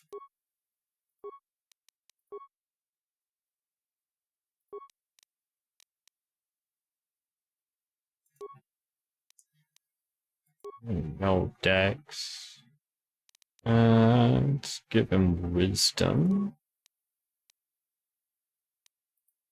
Yeah. Just puncturing injury. There. God, you have jack fucking shit for me. You know what? Let's give him some of the force lightning shit. Yeah. Because I feel like that's gonna be fucking hilarious to do to him. Okay, oh, you're already going down dueling, Jolie, so let's upgrade and give him 100% dueling. Master dueling. Yep. Powers. Knight Valor. Ooh, yes. We could do Valor or Force Lightning. Let's do Force Lightning. Oh, we can also do Valor as well. Okay.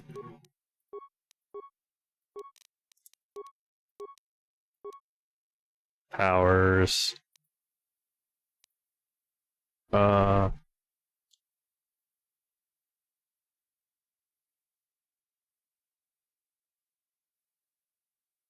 what I remember, if you put someone in stasis, you can't do them damage. Or am I wrong on that?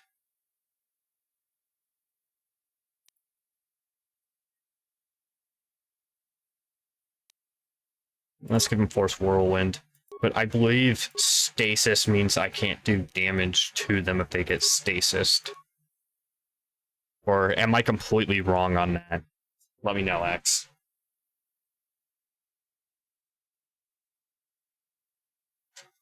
X, you there? Uh-oh. Advanced throw. Let's give him the advanced throw. Attributes. Wisdom. Skills. True injury. Feats. What is this? All saving. Damn. It's got pluses to saving throws.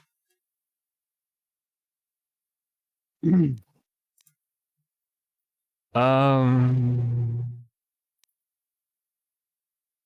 almost feel like I should increase that for him, huh? Give him improved conditioning. Be excellent. The other thing that would be good is Jedi defense, so that his deflection rolls increase. Yeah, let's give him Jedi defense, and we will master that for him. All right, force power. Force armor. Yeah, just go ahead and give him that.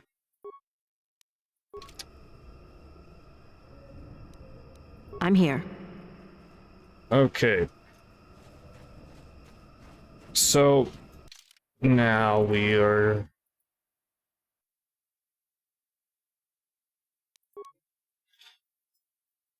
So what we go for the past the drain thing. Drain. Yeah. Okay. Brain ain't working today.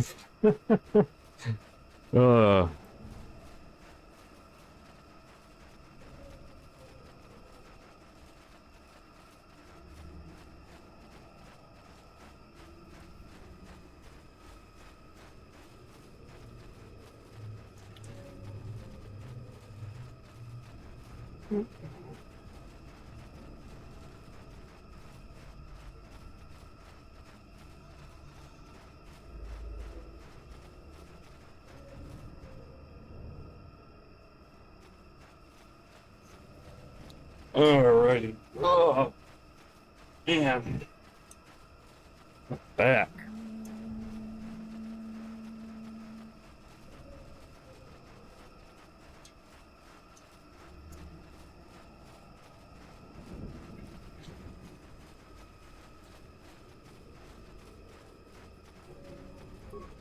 Okay, let's go to the force shield.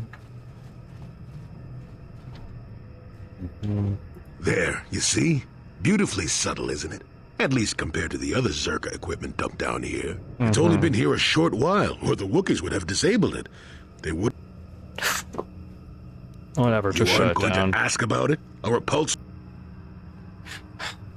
Very well, why they put it down here? I think it was an attempt to block the more dangerous Karna. It limits us non-climbers, but the creatures of Kashyyyk are very adaptable. Uh-huh. I can manipulate it for a moment. There we go. Real subtle, isn't it? A few surprises wait for us. Okay, now we're past it. Okay, so if they were gonna make a KOTOR like TV series or whatever, I would want them to wait 30 years just so that they could cast Will Smith as Jolie Bindo. I don't think that's very likely. Oh my gosh, I would love to see an old Will Smith play Jolie Bindo. That would be so perfect, wouldn't it?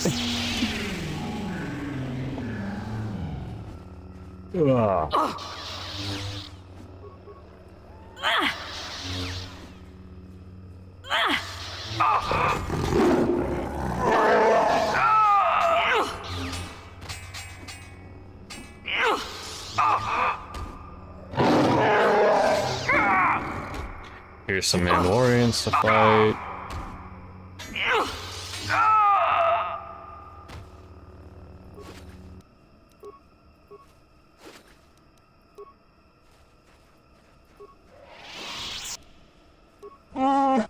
Okay. Great Baka. What this is? Can you heal my wounds? Why should I help you? Why are you worthy? Evil, but okay. Maybe healed. I am dying.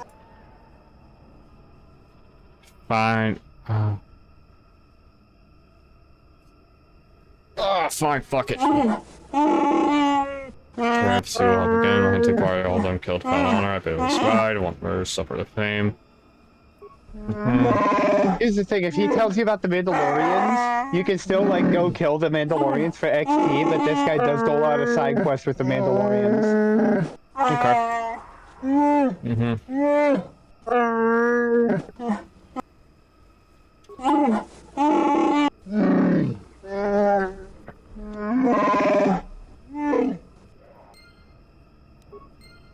Yeah, whatever, fuck it. Light side points gained just to be able to get more XP, whatever.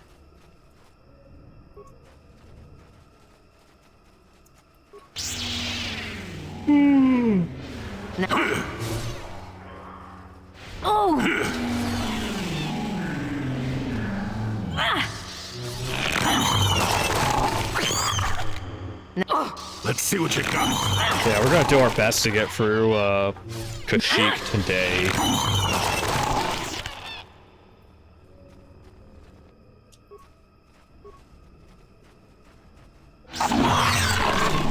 No guarantee it'll happen. Before you find the star map, going back up and turning in that droid head, because if you do it before if you don't do it before the ending of the speech, you can't turn it in. Because the Wookiees will straight up just kill the guy. Alright.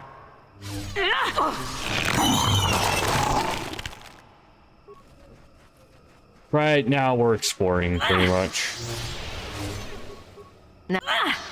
I still got it. I still got it.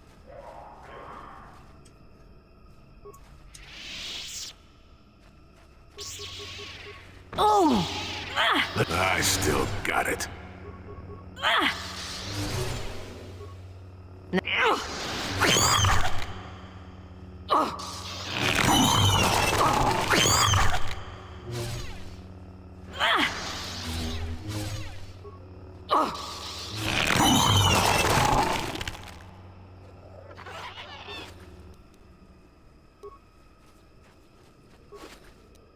I didn't know these things apparently were dropping things, huh? They hadn't been before. So the way you find the Mandalorians is that there's several of those foggy patches at intersections. Mm-hmm.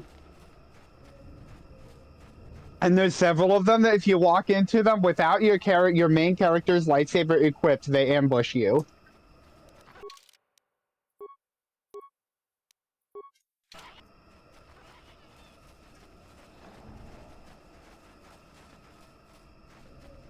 So I like this. Just go through here. I forget exactly which ones. I know there's a couple that have Wookiee corpses in them. They'll ambush you in those specifically. Whatever.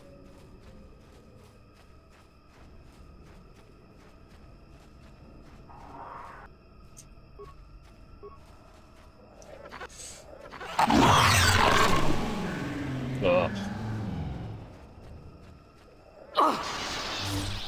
I didn't realize you could apparently collect the bodies of these things. I still got it. Oh, that's for something specific related to the main quest. Okay.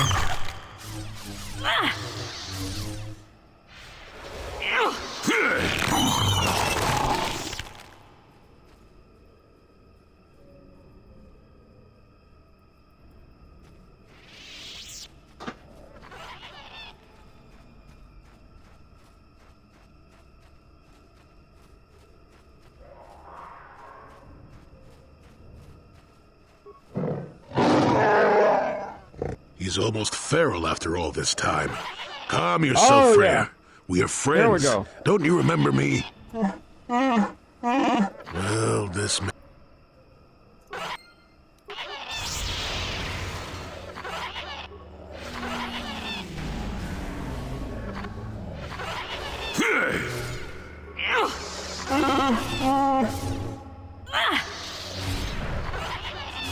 Interesting.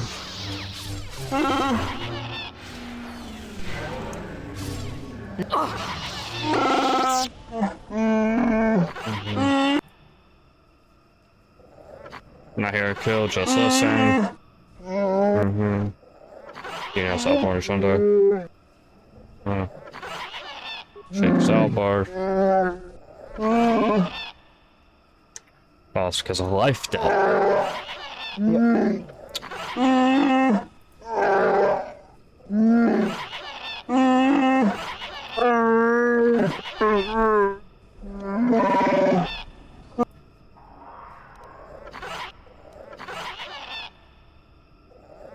Oh, Trender, I want you dead now.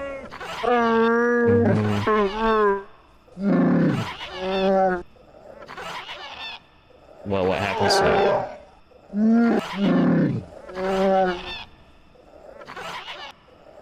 Everyone's on side. Baka was his name. The fact that Baka is just such a fan of him. Yep. Yep. So yeah, the Baka thing is actually like a suffix of Wookiee. The Baka in Chewbacca's name is literally just a suffix honoring a great legend.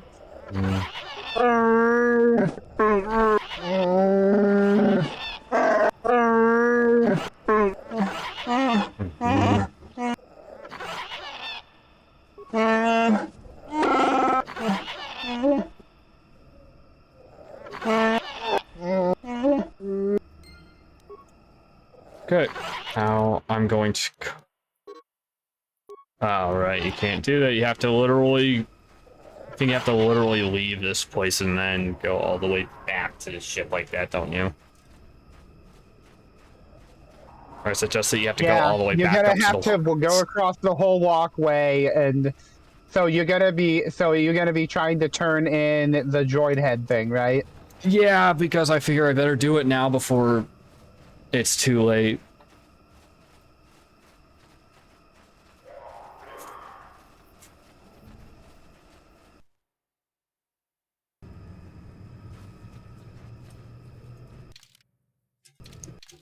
Yeah, still can't do it here.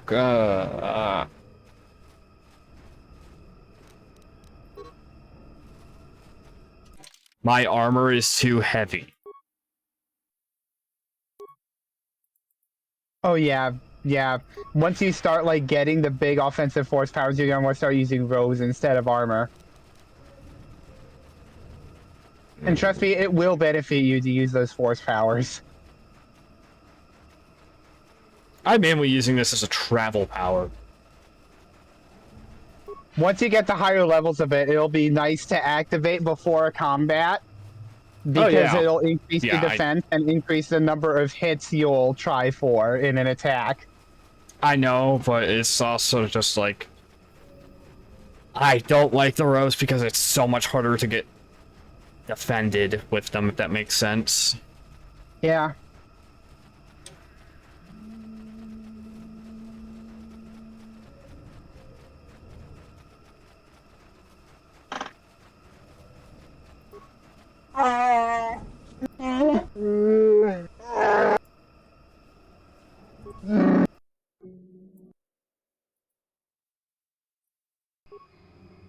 Okay.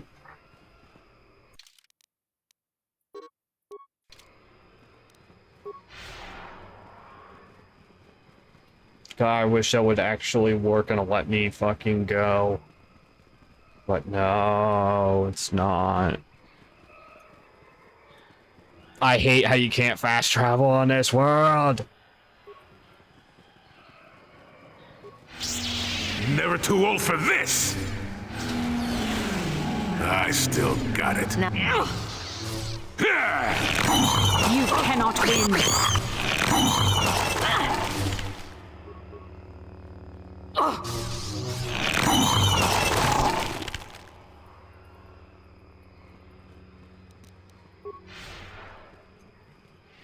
Okay.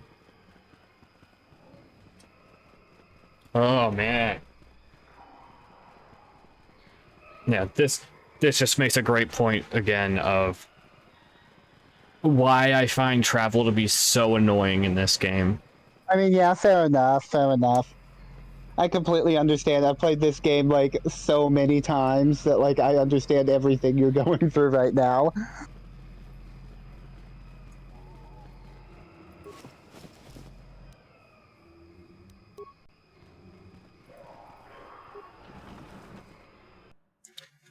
Oh, man.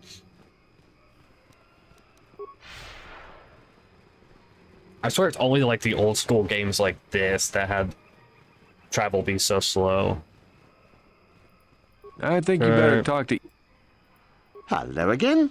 Valued until you... You hurt me, Matt. Droidhead, can I ask you about it? Droidhead? On Kashyyyk? Oh, Let me see that. It's nothing. I'm certain. Just garbage from the forest floor. Mere rubbish. It's DAO2, the repair droid from my ship. What was this doing in the forest? They're caught in ambush. Someone yells Eli's name. You snake. You said my crew jacked the ship without paying the repair bill. Well, that is... It's not how it looks. You see, a good mechanic is hard to find, and... And what? I thought I owed you. You tricked them into the Shadowlands and killed them while I fixed your freighter in orbit.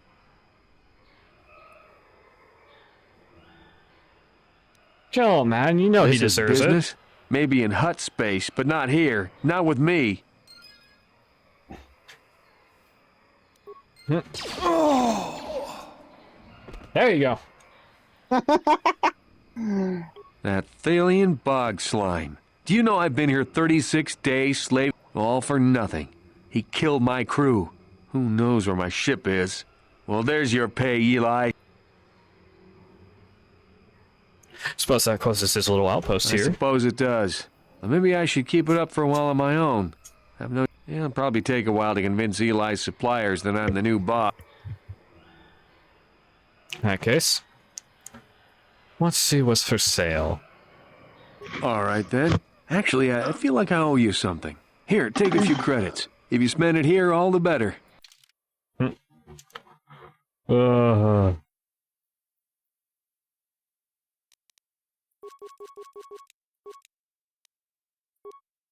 So, sell list. Just want to see what all is on there.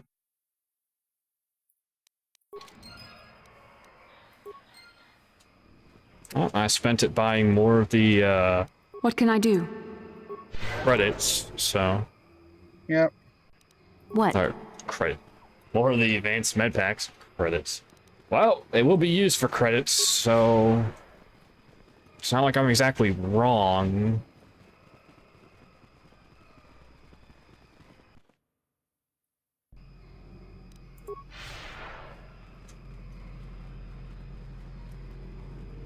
Oh, man. Travel in this game fucking sucks. Fucking sucks. Fucking sucks. I'm just gonna be complaining about that. Yeah, tomorrow I'm gonna be going back to playing more Minecraft.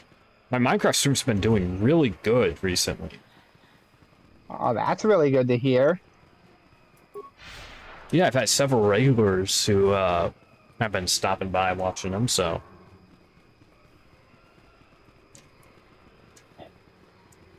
Alrighty, we are almost back. The advice I always hear from people... The advice I always hear from content creators, though, is to make the content that you want to make. So, like, if you ever decide you don't want to make modded Minecraft stuff anymore, then that's your decision. Yeah, well, my thing is, I also want to make something that will bring in viewers, because if I'm not bringing in viewers, I don't have anybody to watch me. It's like, yes, I enjoy making content that I want to do, but at the same time, I also want to bring people in, because otherwise it just doesn't feel right, if that makes sense. Yeah. And it's like, you're absolutely right. Make the content you want to make. This is why on Mondays, we do these old school games with you. Because this is fun and it allows me to have a day where I can hang out with friends, talk random bullshit, and do random bullshit. Yeah. That's why Mondays are old school Mondays, pretty much. So, like, So, like, Monday is less the work day and more the I'm hanging out with my friends and also kind of streaming it. Exactly. I'm hanging out with my friends, but I'm still getting work done while hanging out. That's exactly what Mondays are. Here we are. I can manipulate a few Good.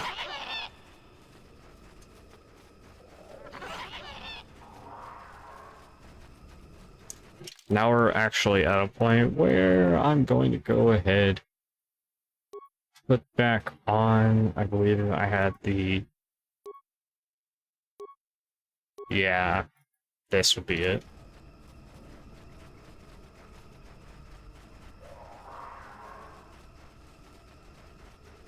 Okay. I believe you stated... Like here, yep. There we go. Yep, there it is. I've seen several playthroughs on YouTube where people were wearing that visor thing, and they said it looked like Geordi from Star Trek. Geordi LaForge, yeah, it does. It does kind of look like Geordi LaForge.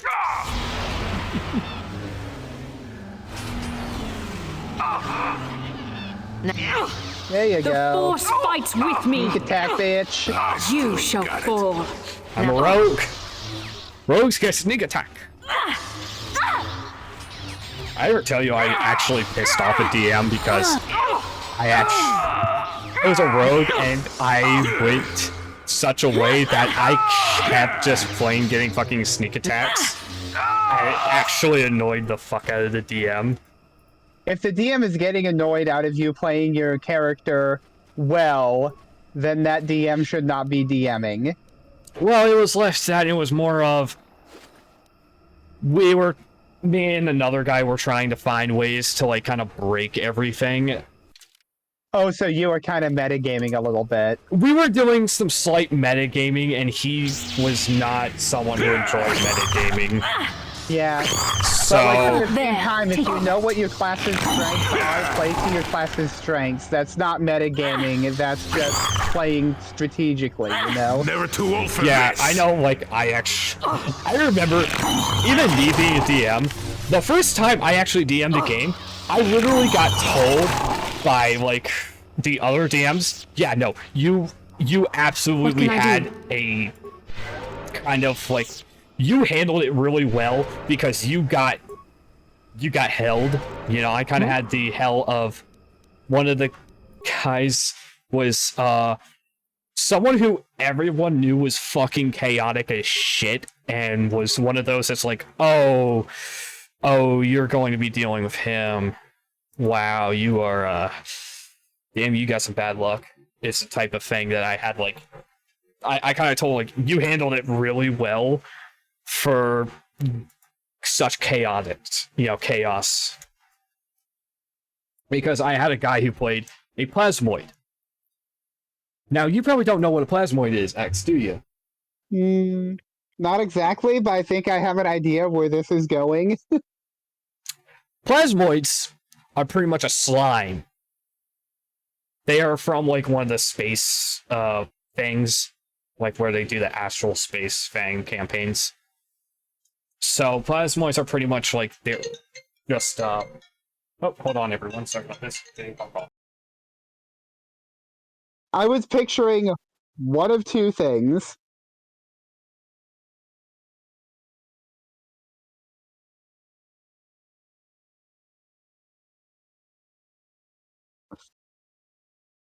Yeah. Alright, sorry about that. My mother was calling to let me know that she was on the way home. And she was bringing food. Oh, funny, my mom's also getting me food, so... But, yeah, no, he was playing a plasmoid, which is pretty much a slime. And he pretty much went, it's like, so, if I was to do this, how would you count this? Because they can pretty much make, like, a kind of extendable appendage. And he pretty much went, it's like, if I was to make, like, an extra appendage, how would you, like, this kind of appendage thing that they plasmoids have? And he was like, how does this count? And I pretty much end up having to think about it and go, like, treat it as if it's Mage Hand. And the guy was very, I'll give him, he very much was very nice and went, okay, understood. And the more you describe of what this guy was doing with his character, the more I lead into one of two interpretations of what he's playing. Interpretation number 1, Mr. Fantastic of the Fantastic Four. No. Like Mr. Fantastic, Elastigirl, that type of thing. No. Interpretation number 2, Dirge. I don't know what that is. Pretty much think of it like this. Dirge? Oh my gosh, you don't know what Dirge is? No, I don't. Dirge is one of the coolest and also freakiest things to come out of the Star Wars EU back in the day. Do you remember the 2003 Clone Wars series? Barely. Do you remember the scene where Obi-Wan was fighting this guy who was in like a suit of armor? He's a bounty hunter that's in a suit of armor. Oh, it's this fucker. But as the armor gets stripped off, he kind of is like this amorphous, muscular blob. Yeah, it's like, it'd probably be a lot that like that. Was Dirge. Yeah, that's kind of like that. The best way to put it is, what's worse, this guy literally fucking, like, they're in a prisoner cart, they're tied up in everything, and he pretty much goes, I roll for escape. It's like, okay, he rolls, nat 20, and it's like, oh, you motherfucker. So, with fucking guard, like, there are 4 guards around, 2 of them are looking dead at him, and he's just like, Phoop. And the guards are like, where did he go? And he just kind of does that comedy gag of pulling his chest in and then slipping out of the tie. Well, he pretty much turned into a small ball, because that's what he could do. He turned into a literal small slime ball. Rolled away into the woods, and then comes back, convinces them to follow him, and proceeded to, how should I put it, convince them to follow him and to be sacrificed to his god. Dang, I love that kind of story. Oh, you want to hear my crazy player story? Oh, hold on. One of the things I wanted to mention, it was so bullshit that I literally had to go, okay, why do these guys manage to escape you killing him? And I proceeded to make that character a reoccurring character. And part of their thing was they're hunting this guy down just so that the empire that they're in doesn't fucking realize what they've done.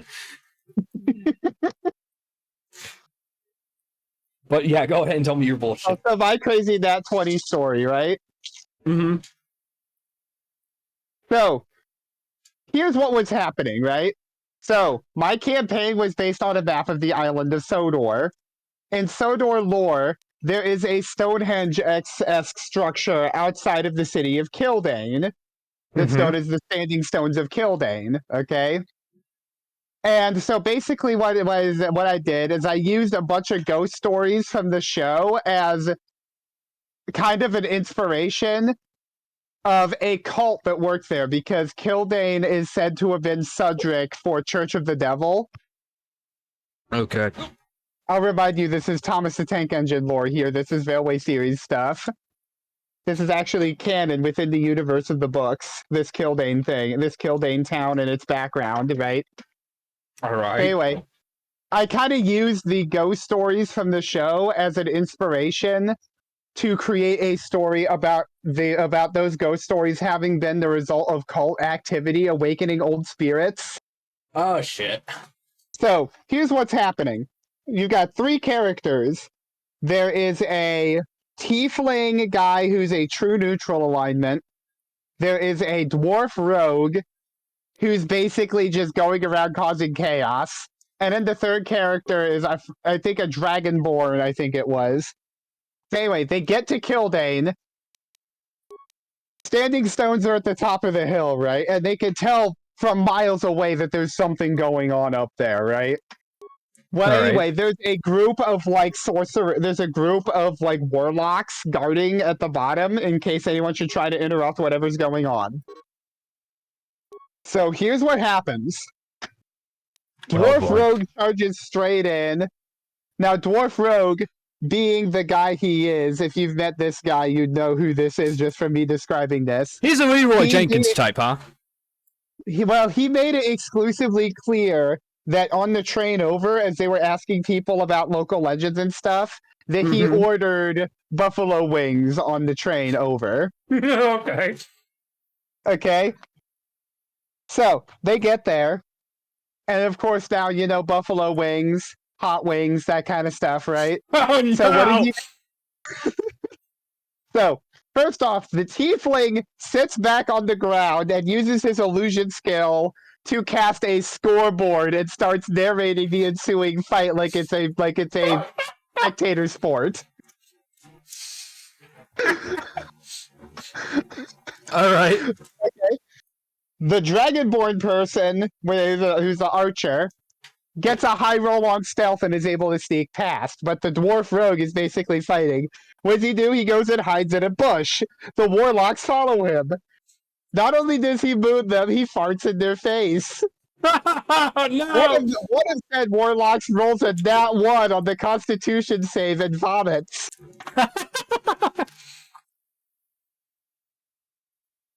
The other one proceeds to beat the ever-living shit out of the dwarf, and like the tiefling won't get involved because he finds it funny. It is funny. Okay. So now, meanwhile, our Dragonborn archer, right? She snuck off. She snuck all the way up the fucking hill, right? Now, what I had originally planned was for a boss fight to happen. The people who were conducting this ritual or whatever are kind of just stand-ins to show that there's a ritual going on, and one of them was going to be possessed by some ancient spirit and become the BBEG, right?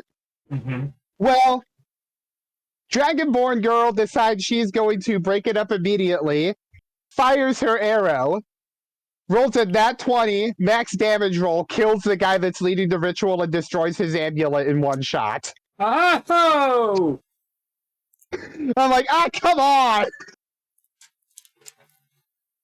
No, I didn't tell you the greatest part of my story. I think like 3 members of the party were fucking clerics. I'm now just... They were all life clerics. I pretty much had almost a full party of life clerics. And it was absolutely hilarious. Yeah. So not only does she one-shot the guy and clip my big boss fight that's supposed to happen, right? But the dwarf guy is still down at the bottom of the hill getting the ever-living shit beat out of him. And so what happens is the warlock gets distracted by, the ritual just breaking up instantaneously. And that's what allows our dwarf guy to escape. And we kind of just end off with the dwarf guy in the hospital with the two of them watching. Dwarf guy yelling, being like, "Some help you were!" Yeah. Like, this was a one-shot campaign, right? This was literally just an afternoon of us toying around with this, right? Oh, God. That reminds me of something that's even more hilarious that we've learned. Is that if you are a warlock, you can find your, like a turtle, sorry. If you were to take a turtle, have them go into their shell, you can bind them and technically summon a turtle as a shield. Yes, we had a warlock in one of the campaigns I played figure out that you can bind them and summon them from across the battlefield as a fucking shield. Because a turtle can be technically used as a shield when they are in their shell.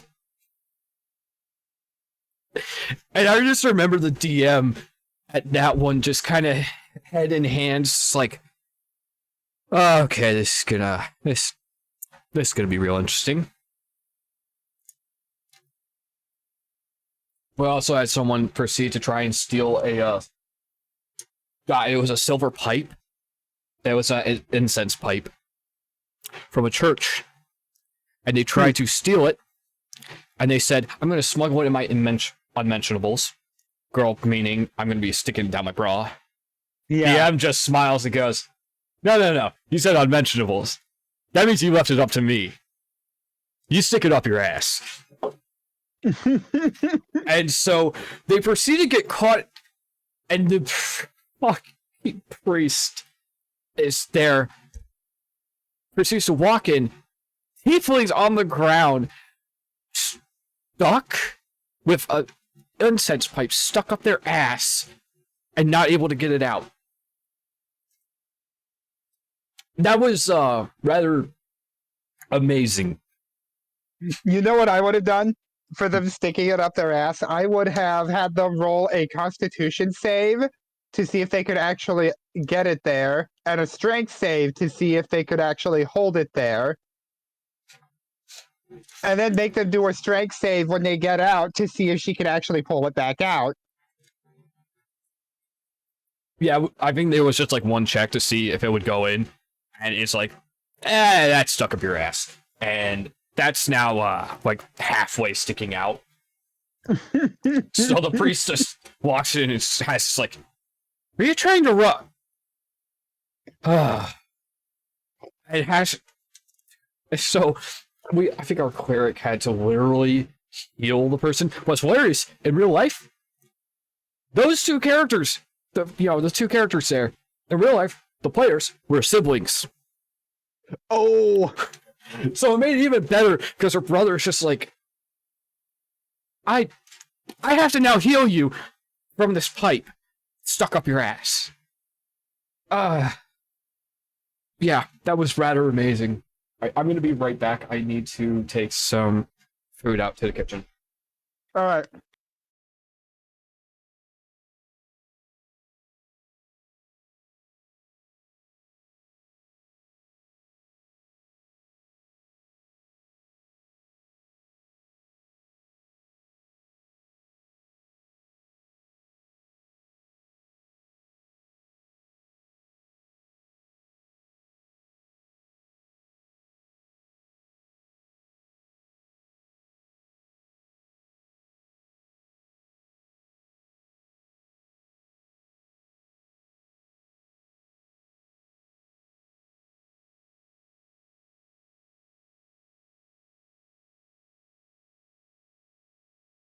Alrighty, everyone, I've returned.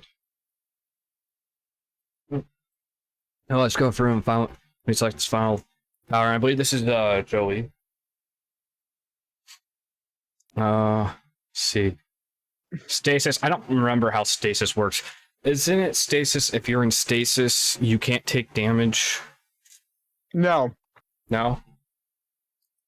Stasis is, if they fail to save and they're in stasis, they can't move or take actions. But they can be damaged. Yes. Okay, I will give him stasis then. Okay. Yes?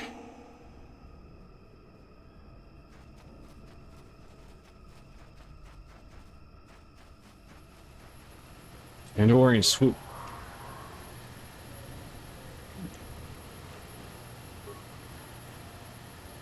Haha. Mm-hmm.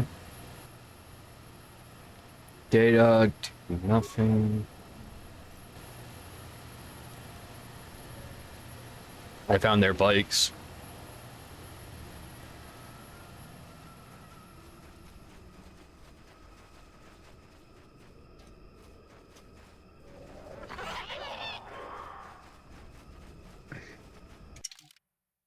Alrighty, let me... Yep. Okay, there's the ambush. But, yeah, D&D is rather fun. I want to do another thing like that. I know we had talked about potentially doing a campaign. Yeah. Oh, yeah. And I would actually, like, I have the stuff where I can go ahead and set it up. I just need, like, I know how we talked about potentially setting it up. Let's see what you got. I have the stuff to be able to do it. We just need to get a place where we can do it, if that makes sense. Yeah, that's your problem right there. Exactly, that's the problem that we have, is we need somewhere to do it.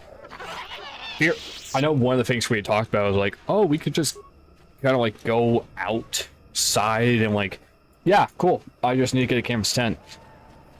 That's like literally it, and I'd be able to go outside and do it. Okay, I think I see the stuff there.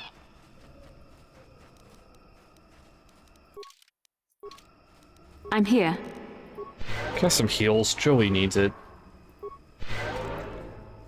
But, yeah, no, it's like, I have the stuff where we could, I'm here. Do it.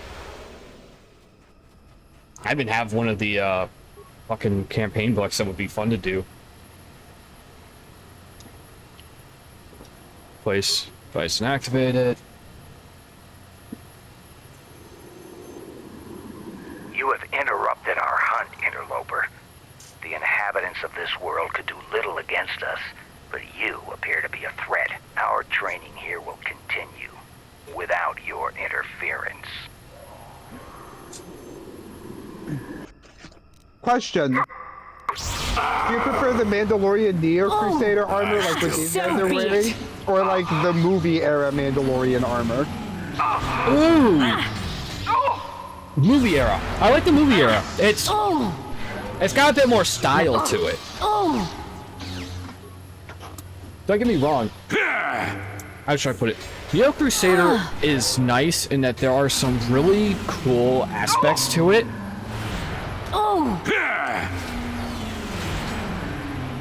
Oh, you're fucking immune. Well, time to beat your ass then. Oh yeah. If I remember correctly, he's wearing like a nerve amplifier belt or something. I still got it. Either way. And what's hilarious, me and Bachelor both have insanity. So, I can literally just insanity them. Yep. And Jolie also has heal. And then hunters. That nerve amplifier belt will be really helpful in boss fights. Because it essentially makes you immune to like insanity and stasis kind of effects. Battle armor. Oh, that sucks. Mandalorian battle armor is too heavy for me. This game actually pulls the biggest tease in video game history, in my opinion. We've got this awesome Mandalorian armor, but when you actually buy it in the stores, you don't get the helmet. You don't actually get armor that shows the helmet in its model when you're wearing it.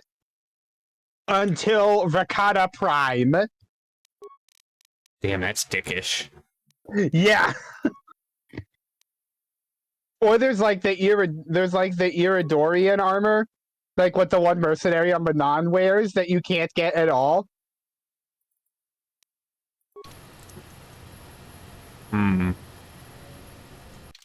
Okay, now I have the nerve amplifier belt on me. The fuck do I have cast on me that I'm sprint? Apparently I still have force speed somehow.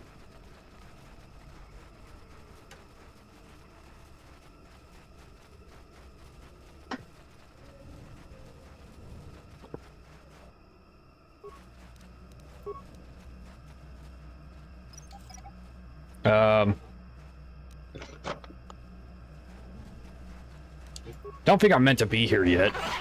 But I'm not sure. Oh, you're fine. This is the star map. You're fine. Oh, you know something that I would actually like to get at some point? I would love to see if I could find copies of the old books for the Star Wars role-playing games. I actually have a few of the supplements. Oh shit, sweet. Because I think have the Knights of the Old Republic one. I have the Jedi Academy one, and then I have like a third one. I forget which one it is. I just think. Oh yeah, I have the New Jedi Order supplement for like the Yuuzhan Vong shit. I just thought it would be like really kind of cool to do that because I know you enjoy this, and it's like, well, hell, that'd be a really fun thing to do with X, because I know he enjoys this and he would probably love to do that. Don't you know it? All right, so I just need to find the manual for the base game. Like, I bought the supplements that I have because I found there are half-price books for like less than for like a third of what they go for online. And so I jumped on several of them right there and then, and I came back later to get a couple more, and the rest of them had sold. Ouch. But like I bought the ones I did because not because they were gaming books, but because they were actually chock full of lore and world building that I would use as resources and other things I was doing at the time.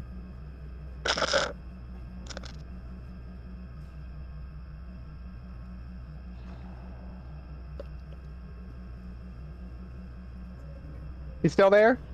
Yeah, I just wanted to see if I could find, Yeah. the rulebook. So it would be what one are we talking about? Would it be what? Edge of the Empire? You're just looking for like the base rulebook. So Star Wars the ones role-playing that game? I have are all supplements so that you can have stuff from other eras and stuff. The base rulebook is like a New Hope era, I think. So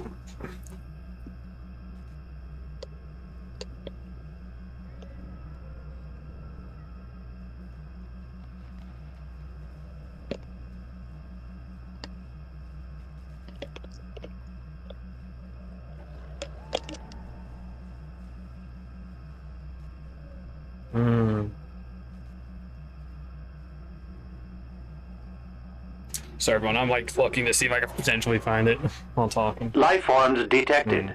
Determining parameters. Initiating neural recognition. Yes, there's the thing. Obstinate machine. I've no doubt it holds what you seek, but good luck getting it operational. Primary neural recognition complete. Preliminary match found. Match found? What the? It always muttered something about rejected patterns for me. Begin socialized interface. Awaiting instruction. Greetings. This terminal has not been accessed for quite some time. Sorry, I think I may have found something for PDFs of them at least. Okay. But yeah, I do have physical copies of several of the supplements, and like those are like, as far as like my Star Wars lore collection goes, those are like the gold tier shit that's like, if like you lay a finger on those, I destroy you type of thing. Oh hell yeah. All right. They're heckin' expensive and hella rare, so.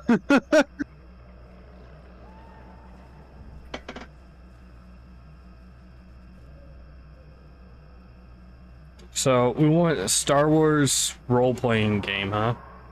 That's exactly what it is? Yep, I believe so. I found a PDF for the revised edition.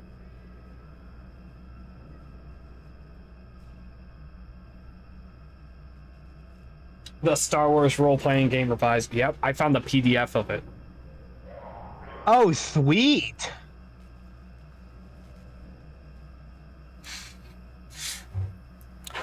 Yeah, I knew 20 years. This shit had to, like, 20 years or more, it had to be a fucking PDF already online. Yep. Supposedly you can find a used edition on Amazon that's hardcover, but it's like $70. I mean, that's actually not too bad considering what you're looking at, because even like the newest edition of D&D costs like $45-50 a book, so yeah. So like that's not too bad, honestly. Yeah, it's like, I'm honest. I have PDFs for a lot of the D&D 5e for several of those books. I have PDFs because I knew people who had PDFs and got a copy of them. Meanwhile, like, I can tell you, like I told you, the physical copy, I paid the physical copy I have of the Knights of the Old Republic supplement specifically. I paid a little over $100 for it at half-price books, okay? Hmm.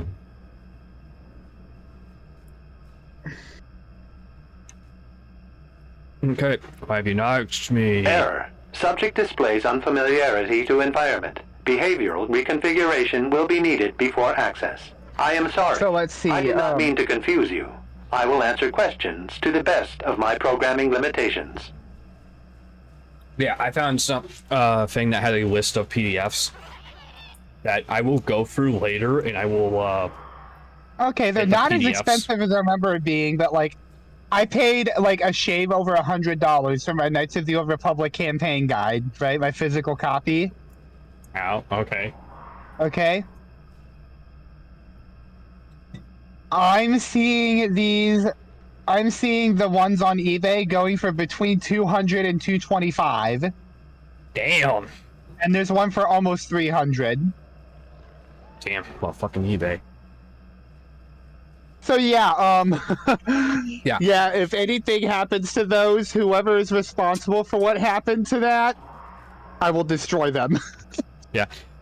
Like I said, I found PDFs for them, so I will probably, like, after stream, I will probably, like, access the PDFs and check them out.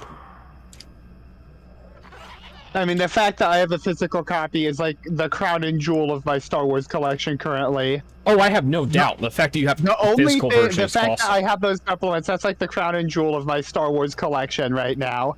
Closely followed by my Tales of the Jedi Omnibus Volume 1. Yeah, but hey, still, PDFs mean that we can actually play it. Yeah. And wouldn't you love to play that? I would. You have no idea. I feel like that'd be awesome to, like, stream with you, would be playing that.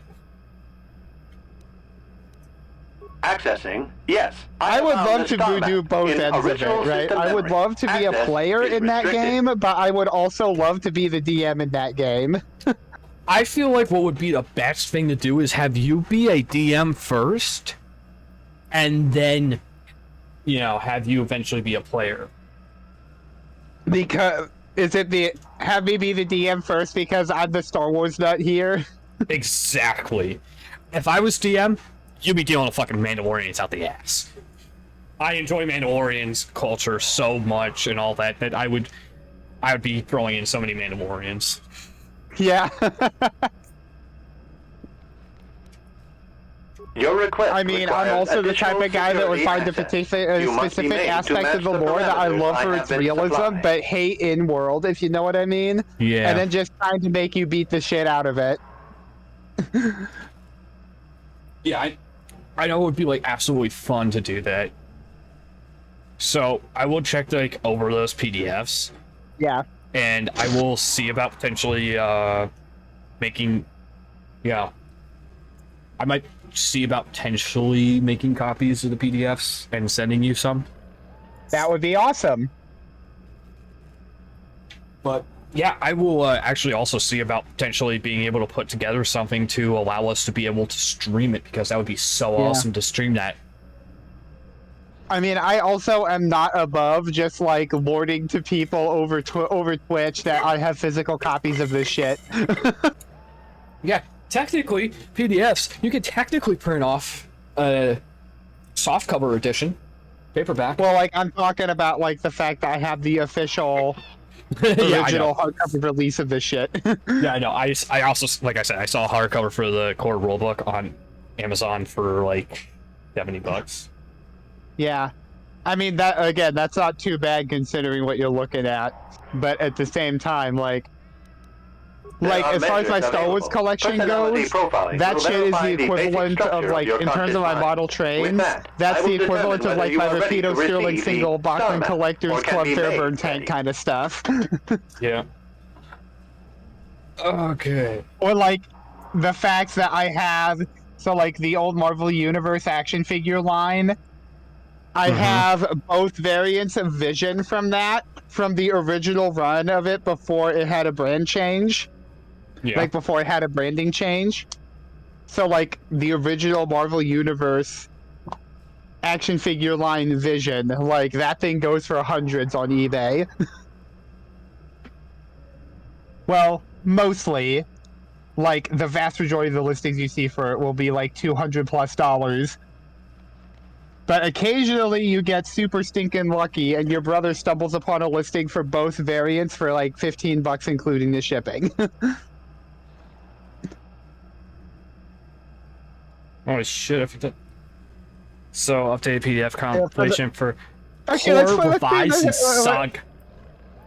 This PDF has Core, Revised, and Saga editions. Okay, So, since we're on this since we're suddenly on this topic of rare collectibles, what kind of rare collectibles have you guys got that you're proud of? oh jeez, rare collectibles. Not just you, but the viewers as well. I'm asking the viewers too.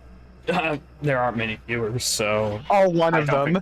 Yeah, exactly. I don't think we'll probably get anyone.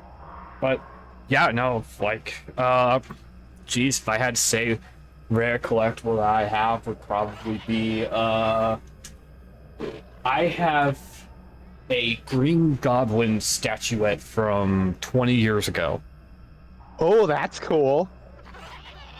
Is it like out in a place where you can show it off on camera? No, I have it out, but it is on a shelf.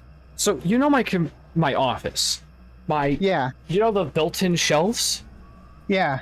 It's at one of the top shelves. So I'm not able to show it off.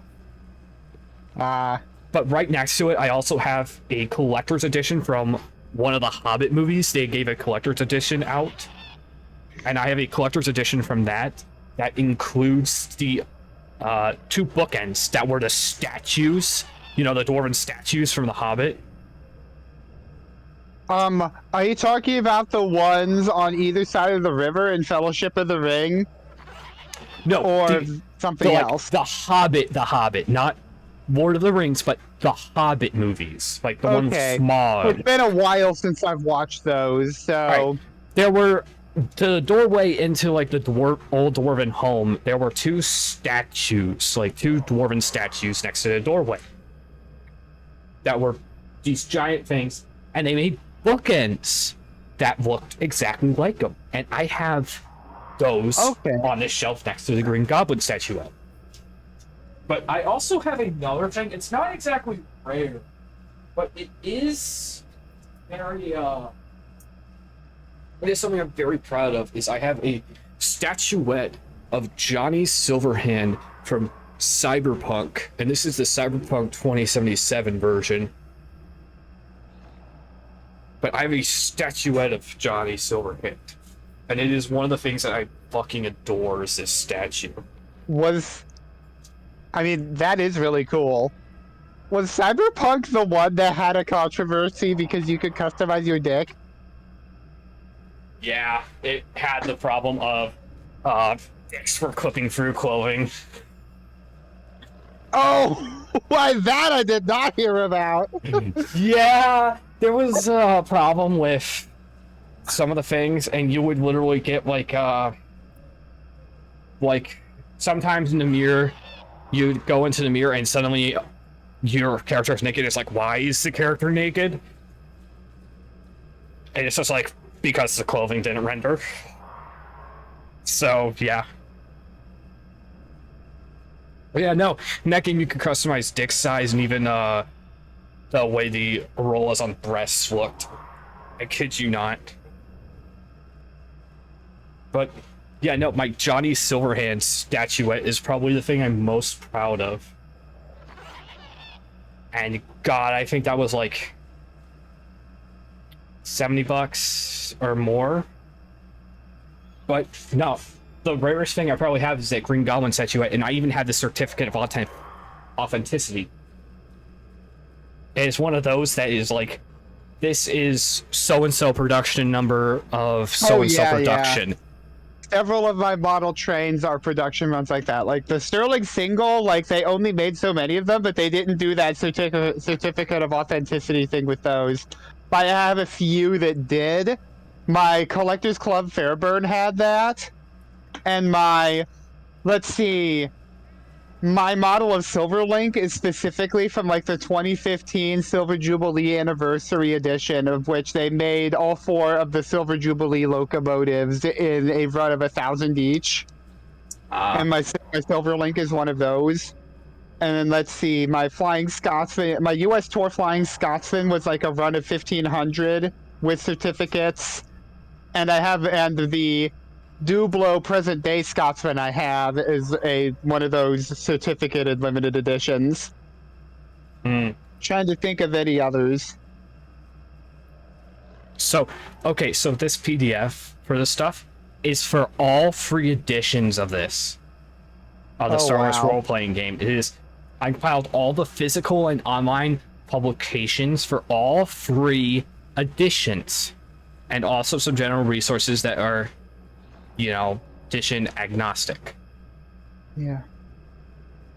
Yeah, so put together a particular effort in collecting and cataloging the entire Living Force campaign.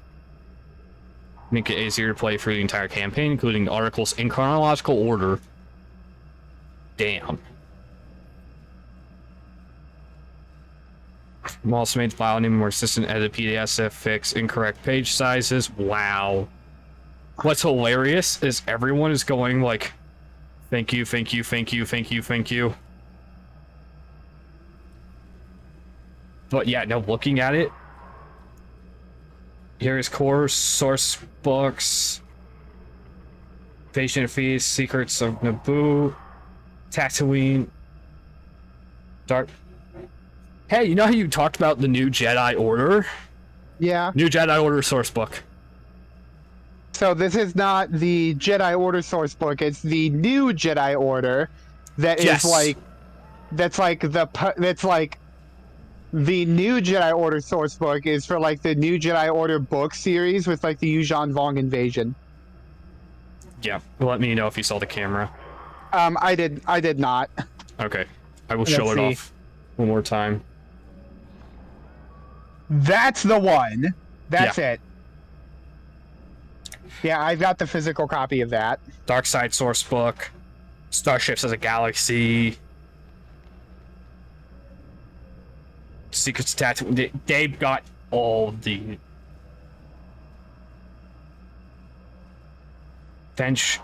source books, adventures, everything. Revive. Wow, yeah, no, there is everything here. Oh yeah, the other one that I have, I forgot. So like I told you, I had the Jedi Academy, the New Jedi Order, and the Knights of the Old Republic. I also have the Legacy Era campaign guide, which is like the Legacy comics with like Cade Skywalker and Darth Krayt, that era.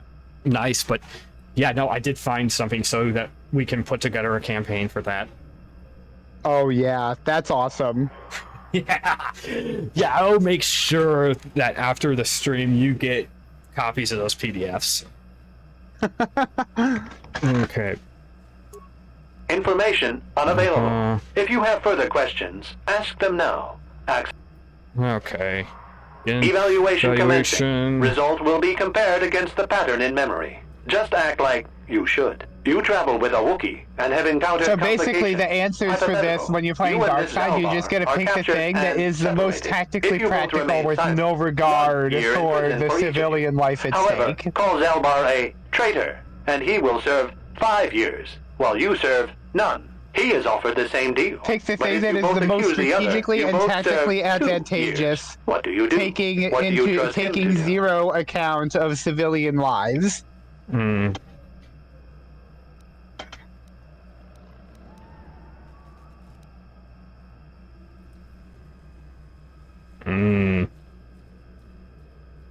I'm unsure, so I trust Zalbar. I would say nothing. Are you sure? If you turn, you risk 2 years, or none at all. If you reply on your loyalty is dangerous. Your companion could take the opportunity. Zalbar's family is mired in treachery. What loyalty?